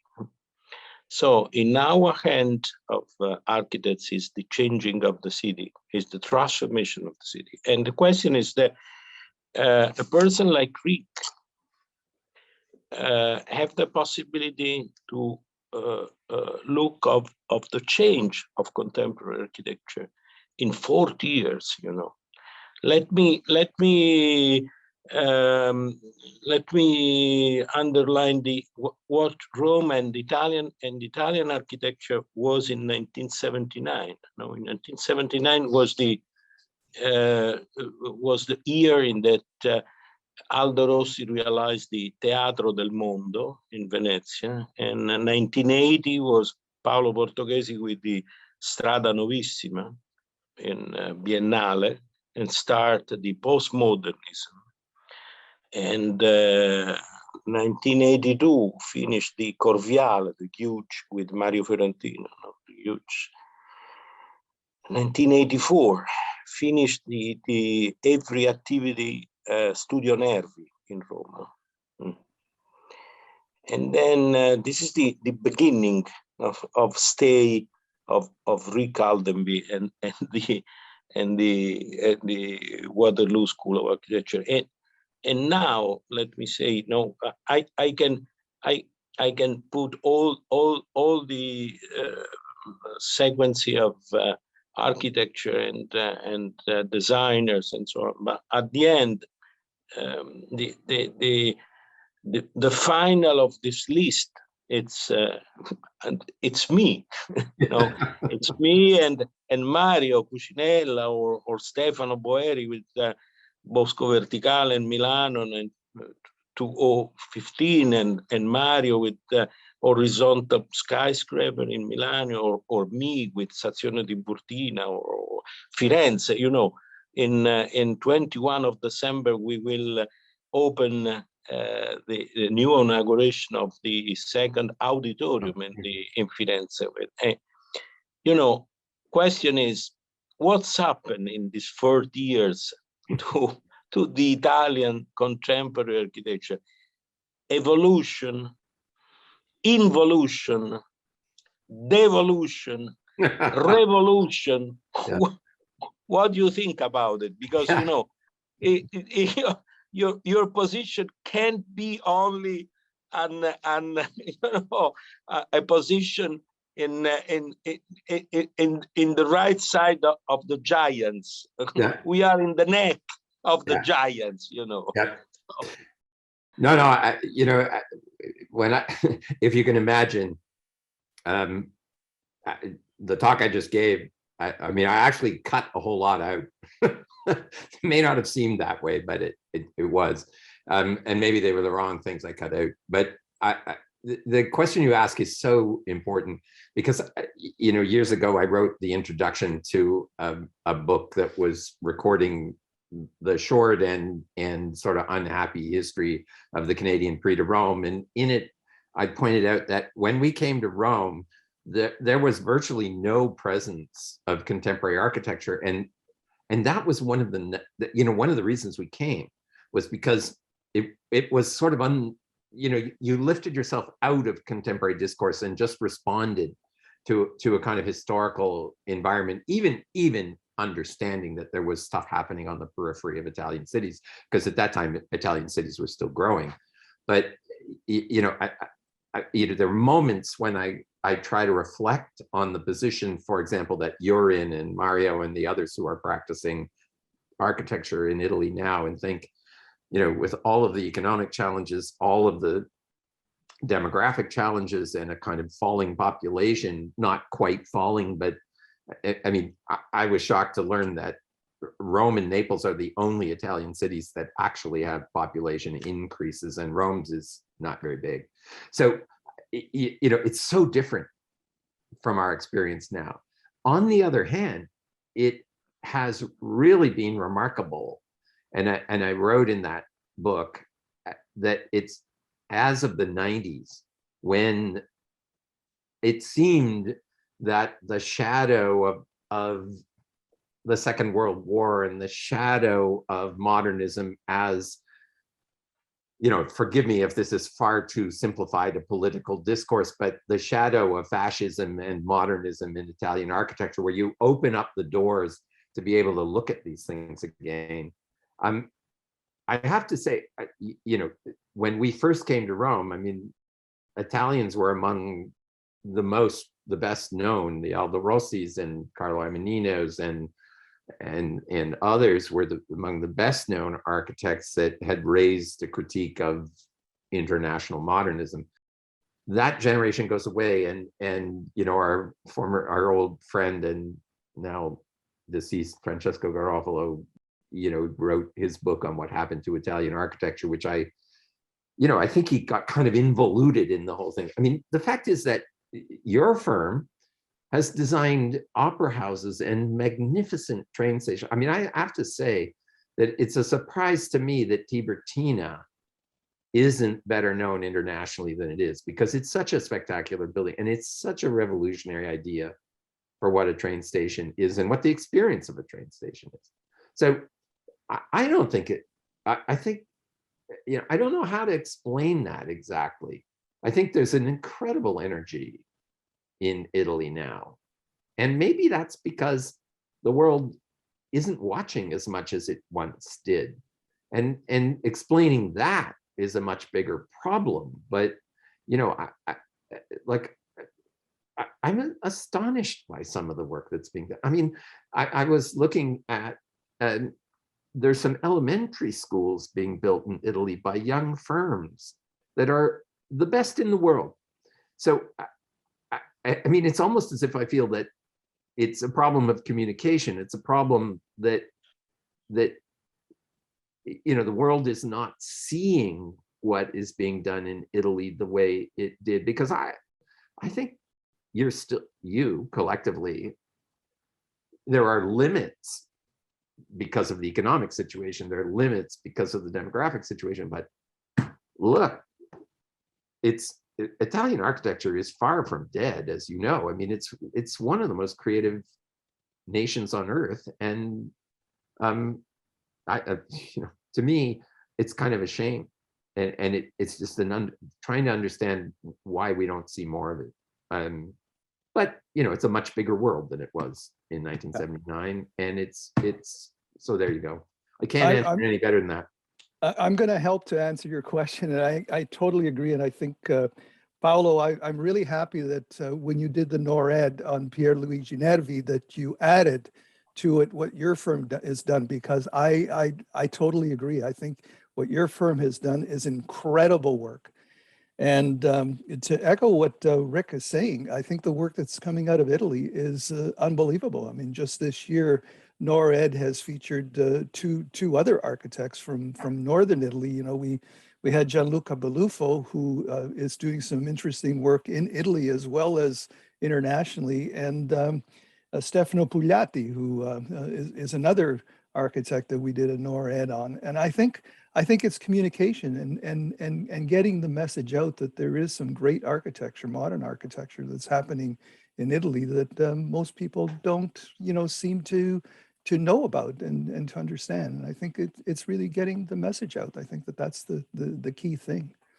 But we're certainly grateful that you've held on, and it's a great question that you've posed of our guest speaker today. I'm going to move on to, and just cautious of time here, to our next speaker that's on the other side of certainly the world in Vancouver right now. And it's earlier in the day for her. And it's Michelle Fenton. Michelle, do you want to turn on your camera, please? Michelle Fenton is from the University of Waterloo. She has a master's in architecture and a bachelor of environmental sciences. And she is the founding principal of Cora Architecture and Interiors. Michelle specializes in workplace and learning spaces, helping value-driven organization and their shareholders navigate through an intensive public and employee engagement process. Michelle also is the host of and creator of Happy Care podcasts. Michelle is currently also on the Architecture Institute of BC Council. Michelle, I think that you probably have a question for Rick. Thank you for that introduction, Silvio. I should say that Silvio used to be my old boss back in the day when I was a co-op student. So it's just really lovely to be here. And it is the Happy Picture podcast. Thank you, Silvio. I wanted to pick up, Rick, on the quote you ended with, or the quote you revised. What else then is Rome, if not for praise of all history? I mean, when we look at that first image of Rome, it's really, in the modern context, the seat of colonialism, yeah, and the model from which we all take our architecture to a large degree. And in the context of decolonialism and being the polemic shit disturber educator that you are, I'm just wondering if you can, you spoke a little bit about it, but I just wondered if you can look a little bit forward and talk to us about what is the promise of this new movement of architecture that you see that is important in not just erasing the history of history of architecture, but filling in large chunks of that history, and how important that is to a student of architecture, and what is the promise of architecture in the future when we are growing new architects in this context? Michelle, this is the $100 million question, and I've grappled with it myself. Like, why? And when I changed the quote around, it was thinking that you and this is what I'm trying to do right now in Rome. I'm trying to actually use the experience of Rome as a lever to call and use the, I mean, it's a complicated problem, but I've when for 25, 30 years, I just took, not, I would say the standard line. I mean, I took a line on Roman architecture that was looking at it directly as kind of cultural expression, artistic expression, aesthetic expression, technical expression, and finding excellences, because they're all over the place. But what I wasn't doing was looking at the degree to which those excellences were actually exported and disseminated. Like like I said with Palladio, you can't really blame Palladio for the fact that he created a kind of universal image of architecture that was so easy to package as a kind of colonial. I mean, this is colonial architecture. I mean, It's really simple. But what I want to do is simply unpack as much of that stuff as possible for people, and look at Sixtus IV, not just the guy who built the first bridge across the Tiber. That's an important fact, that he built the Sistine Chapel and brought the best Tuscan artists down to paint it and invented the Renaissance. You know, all of these things are, I mean, I don't want students not to know those things, but I also want them to know about the doctrine of discovery, about the acceptance of slavery, about intrinsic racism. You know, like, I mean, the reason I say Rome is all history is not Rome. Rome is all history. Rome gives you roads into, even into China, into Africa. If you, I mean, you go into Pozzo's Sant'Ignazio, you look up at that ceiling, and the foundations of that ceiling are the 4 continents: Asia, Europe, America, and Africa. Like, that's a universalist aspiration. What we need our students to understand is that there is no narrative that has an authority over all other narratives. There are important buildings, there are important experiences. You cannot replicate the experience of going into the Church of San Carlino. You cannot, you know, you cannot replicate the experience of the Pantheon. But it, you know, I'll tell you, this year, for the 2nd year in a row, I haven't been doing walking tours in the fall. Last year, when I wasn't doing walking tours, I'd fall asleep every night and dream about giving walking tours. I dreamed all through the month of September and into October, until I started dreaming that I was giving tours of places I'd never been before. At the beginning, it was mostly places I'd been.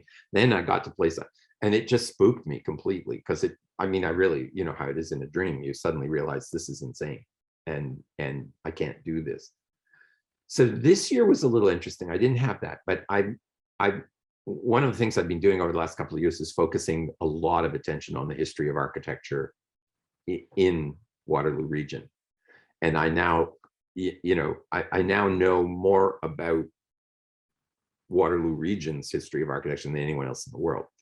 And so I gave a walking tour of Waterloo region, of the civic district in Waterloo region. And I suddenly sat there and realized I could do 14 hours. Like, I could tell them 14.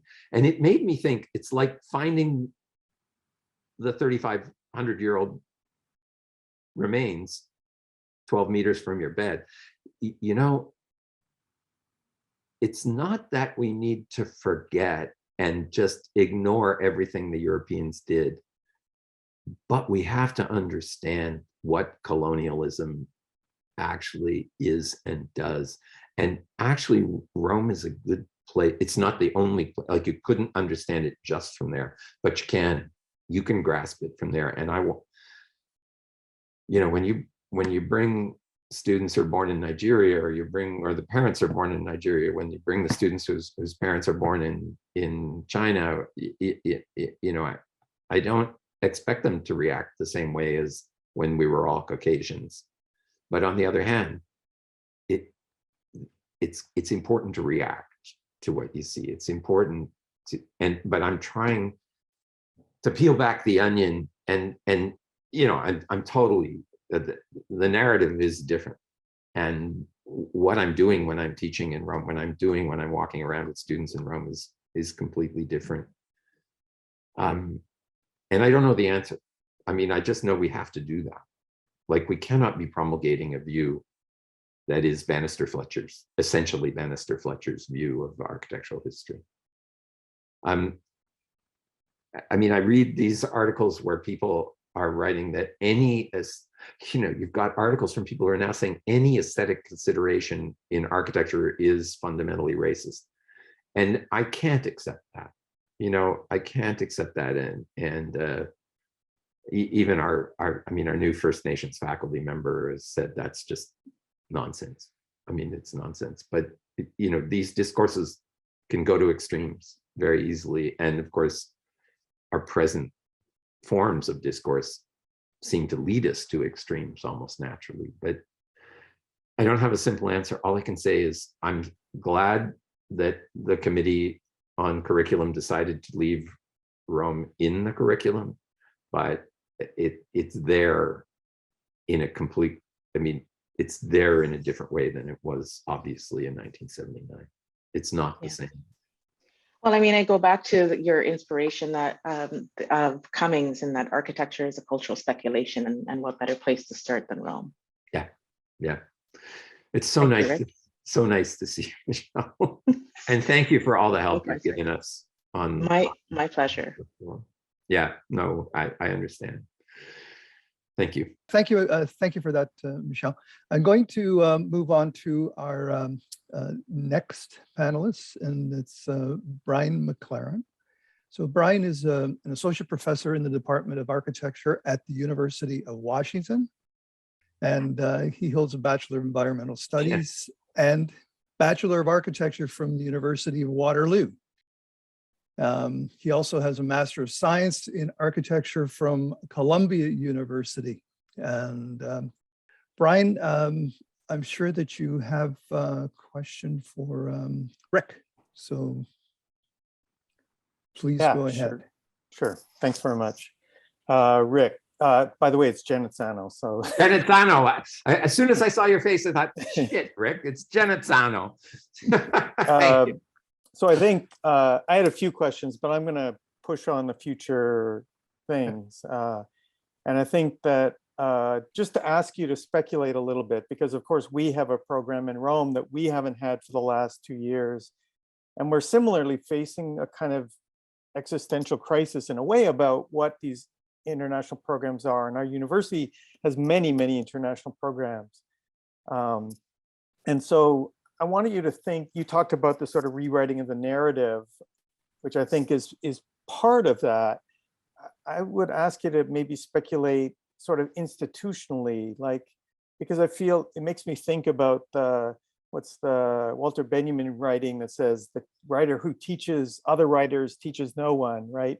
That somehow it's not only what you do, it's what you do as a model for rethinking the institution that you're a part of. So not maybe ask you to be the radical that you were when you started. Is there a new configuration institutionally of Rome programs? Is there a way to either embed it in the local and sort of absorb it into local institutions? Is there a way to reconceive such programs so that they aren't simply, and I'm speaking a little bit more so of American programs that tend to sort of drop in faculty and not really take much from the local situation. And Waterloo actually has the opposite history, but nevertheless, there's still a kind of institutional framework that's part of these programs. And is there a way to challenge that, or is the way to reconceive that such that it is no longer at the center, but is now looking at it in a different light? So that's my question. I'm not sure there's an answer, but I'd like to hear your thoughts about the kind of institutional future of the program. No, Brian, that's just so bang on, and you're right. It's that way of thinking has actually been somewhat part of our history. I didn't talk about it in the talk, but we were the first North American school to actually pair with an Italian school and offer Pescara students, where Paolo was teaching at the time. And I mean, in fact, that's really where I met Paolo, is when I had met him before, but that's when we became partners, was when Waterloo started being the only North American school that was taking Italian students in the summertime to Waterloo.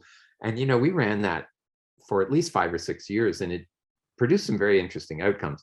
More recently, and this was kind of disrupted by the pandemic, I've been in conversation with people, and Lorenzo, the director of the program, being in conversation with Paolo and others at Roma Tre, and kind of examining the opportunities that would follow some of the tracks that you laid out in your question. That is, you know, Roma Tre is blessed by having its campus is the whole slaughterhouse. Nice thought for architects, but you know, and there's quite a bit of room there still. And we've been looking at the possibility of actually creating partnerships at the graduate level, partnerships in exchange. I think I think that institutionally, unless we can find a way of really collaborating and embedding ourselves with partners in Italy, you know, so that we no longer could be construed as just kind of consumers of culture and like tourists, not mass tourists, very deeply interested in tourists. But I think the way of, I think it is the institutions that are serious about their connections and about establishing a kind of a truly international and balanced set of relationships will find ways to partner. And you know, we were talking before the pandemic about joint master's programs, and we're talking about you know, reviving different kinds of exchange. I mean, there is always this attachment to our past and to the autonomy that we've had, and without saying it in so many words, I mean, one of the autonomies we've had is the autonomy from the University of Waterloo. I mean, the School of Architecture is located 30 kilometers from the main university. We have always looked at ourselves as not 100% belonging to the culture of the University of Waterloo, but we had, I mean, as you know, and as you remember, we developed a culture out on Phillip Street that was pretty independent and is behind both the move to Rome and also the move to Cambridge. So, you know, Anne Bordelot, the current director, is very sensitive to this, although of course, the institutional environment is a whole lot more conservative and obtrusive and intrusive than they used to be. And of course, that's partly because of the legal and public health environments that we live in. But no, I couldn't agree more, because just flying over there and taking it all in, even as open-minded and as you know, responding to both Paolo and Michelle's questions, you know, trying to inform the students as much as possible about what is going on in contemporary Italy. I mean, I've started doing this kind of comparing Italy and Canada to try to bring the students into the conversation and you know, show them some data that relates our two countries. And I just think, you know, the day of reverse colonialism, you know, where we're just going over there to consume, is over. And any program that's still just going to be doing that, I think, is mainly doing the wrong thing and using too much jet fuel. And that's, you know, that's not very kind, but, you know, and I just have to say, my director gave me the job of running a second-year studio this fall. I haven't run a second-year studio since 1978. And, you know, I was 27. Now I'm 70. Like, it's been a challenge to reach those students and relate to them, especially because they spent their whole first year in their parents' homes. I mean, I don't think we've come anywhere close to understanding what architectural education needs to be in the next decade. And I'm, you know, everybody's talking about it, and that's good. Not everybody, but lots of people are. And again, with the profession, there is, I mean, you go back to Alberti, and Alberti just says, you know, architecture goes where the money and the power is. It's pretty simple, but, you know, we have to actually consider what that might mean. Anyway, I think Italy needs partnerships a lot. You know, they need to be more, as we've said, more connected in the outside world. And I think, I think well-structured, balanced, fair, and mutually supportive, but mutually inspired programs are the way we can go. I mean, if we think North American universities are punished by bureaucrats and bureaucracy, you haven't seen an Italian university. So this is going to take some work. Thank you for that, Brian. I'll in the face of time that we have, I'm going to move to our last panelist, David Cluzio. David Cluzio is the VP of Design with NORR, a graduate of the Waterloo University School of Architecture and a student of the school's Rome program in its third year of operation. David returned after graduation to Rome as a teaching assistant in 1983 and then again in 1988. And Rick showed that image. I think in 2019, David was probably in that image that you showed for that celebration of 40 years. I think he ran out of the RAIC Fellows celebration here in Toronto to catch a plane. So David, you're on. Thanks, Silvio. Great talk, Rick. A lot of poetry and vision there, and it's hard to question the value of a Rome education. I mean, it's fundamental to my experience, and I can't imagine my educational architectural career without it. It's so critical. But many of the questions that you've asked, of course, challenge that.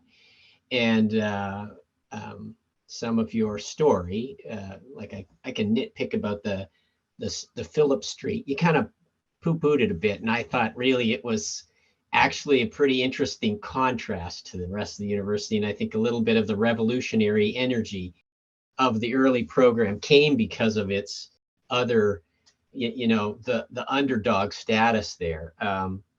But thinking about, how these stories can be told different ways, and, the model that you showed of the Bannister Fletcher ish, the tree with the different branches, I can't help but speculate, maybe this is an unfair question to you, like, what about an alternative story where Rome wasn't part of the picture? Or maybe in the present context, what is maybe there's an anti-Rome that needs to be added to the balance here in an educational program, that you go to some other place or some other experience that helps to balance out the all of the baggage that Rome has within the contemporary context that you talked about. And so I don't know, it's a pretty unfair question for somebody such a champion of Rome to ask, but I thought it might be an interesting area of speculation. I think it is. And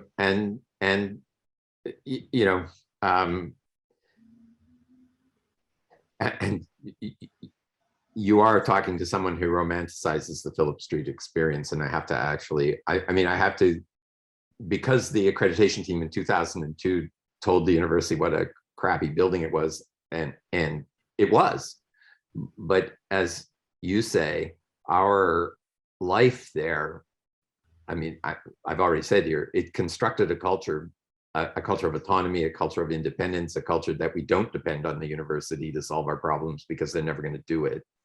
And I think that is why we're in Rome, and it is why we're in Cambridge, and it is why, I had to raise every penny.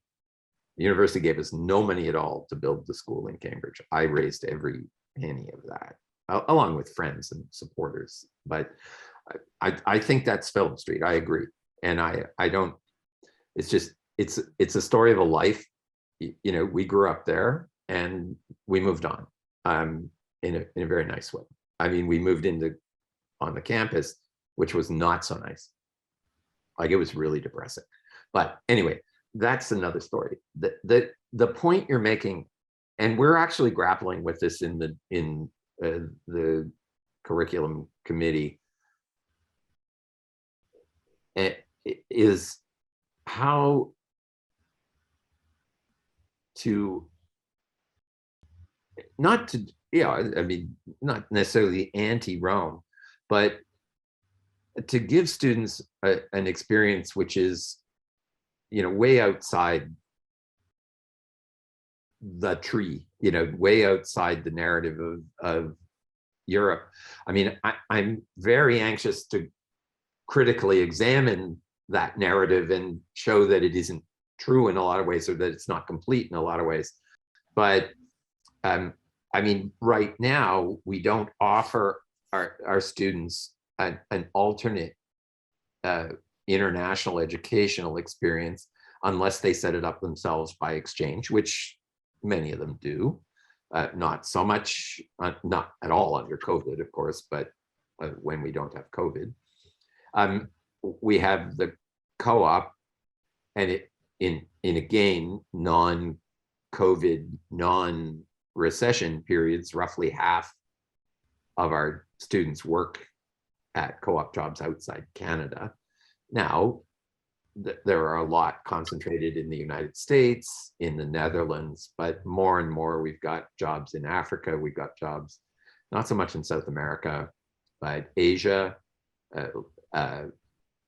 mainland Europe, the Netherlands. Actually, the Netherlands now represents the second largest co-op destination after Canada, bigger than the United States. It's kind of crazy. But I mean, we've always been committed to that form of international education. But what we're now trying to do is open up connections to Africa, open up connections to South America, give our students opportunities. And one of the most effective agents in that is graduate research, because our graduate program is now populated roughly a third by students who didn't go do their undergraduate at Waterloo, and they come from all over. I mean, I just graduated a young woman who did her undergraduate in Morocco. She's Moroccan, did her undergraduate in Morocco, did a graduate degree at the University of Venice, and then came and did another master's degree at Waterloo. And she delivered a thesis that examined the influence of French architecture on Moroccan colonial architecture. But then, as Brian McLaren, who did her thesis defense, can tell you, she then looked back at the influence of Moroccan colonial architecture on les grands projets, the big projects in France, and just turns the whole discourse right around. So I'm just going to say, it's not going to happen overnight, and we're not sending people off to Marrakesh tomorrow or other places in Africa tomorrow. The university is extremely concerned about security and everything else. But if you look at what our graduate students are doing, they're doing incredible work in Africa, in South America, in the Middle East, and in Asia. So whether we make another program or not, the kind of fabric of the school is changed dramatically from what it was 30 years ago. And the graduate program has been a huge instrument in that, because we let the students, because we do our comprehensive building design in the 4th year of the program. So they've actually met all the criteria for an accredited degree pretty much in the undergraduate, and the graduate program, we let them do research on their own. And the stuff that's coming out is utterly amazing and all of global, completely global, and very critical. So we would like, I mean, we're looking for ways of implementing another international term. Let's put it, to bring it right down to earth, we're looking for ways to implement another international term that would not be in Europe. But, you know, it's not so easy to just suddenly say, go to Buenos Aires or you know, go to Marrakesh, or it's you have to have people like, you know, in the bottom of the story is, I mean, if it weren't, like, I'm not trying to take credit for this, it's just a fact. If it weren't for me deciding that we should go to Rome, like, we wouldn't be in Rome. it comes down to somebody picking up the ball and doing it. And that's both the strength of a kind of autonomous, self-recognized institution, and also the challenge. You gotta find the people to do it. It's never going to happen just by a kind of official fiat. It's going to happen because somebody gets passionate about it. It's great. David, thank you for that question. And I think I'm going to wrap it up because simply because of timing. So I want to thank Paolo Desideri, Michelle, thank you very much, and Brian and David. I think the questions were really very insightful, and I think the conversation was incredibly insightful. And Rick, you have your incredible friend. This NORR was really something. I think the whole issue of architecture, the study of architecture is on everybody's mind. I think every time that I hear somebody who either daughter or son wants to go into architecture, the question is, where do I go? Which school do I go to? I mean, it's always a question that we're inundated by, and you try to advise people, but it's a difficult one. And I think that, as you said a little bit earlier, I think it's going to be a difficult one for the future. And I don't know. I don't know what the answer is, as I'm sure you don't know what the answer is. And we're both 70, and we're still learning, which is one of the reasons I do this NORR because it's important. But I think for you, it was today for me was it was a great story that you told. It was a very personal story. It was a very in-depth story. I wish you all of the very best in the future, whether it's Rome or, as David says, somewhere else. But to me, and if I do my math right, you've touched something like 1,800 architecture students. That math may be wrong, and maybe more than that. But you've touched so many architecture students that are out, and some of them are on the panel here. And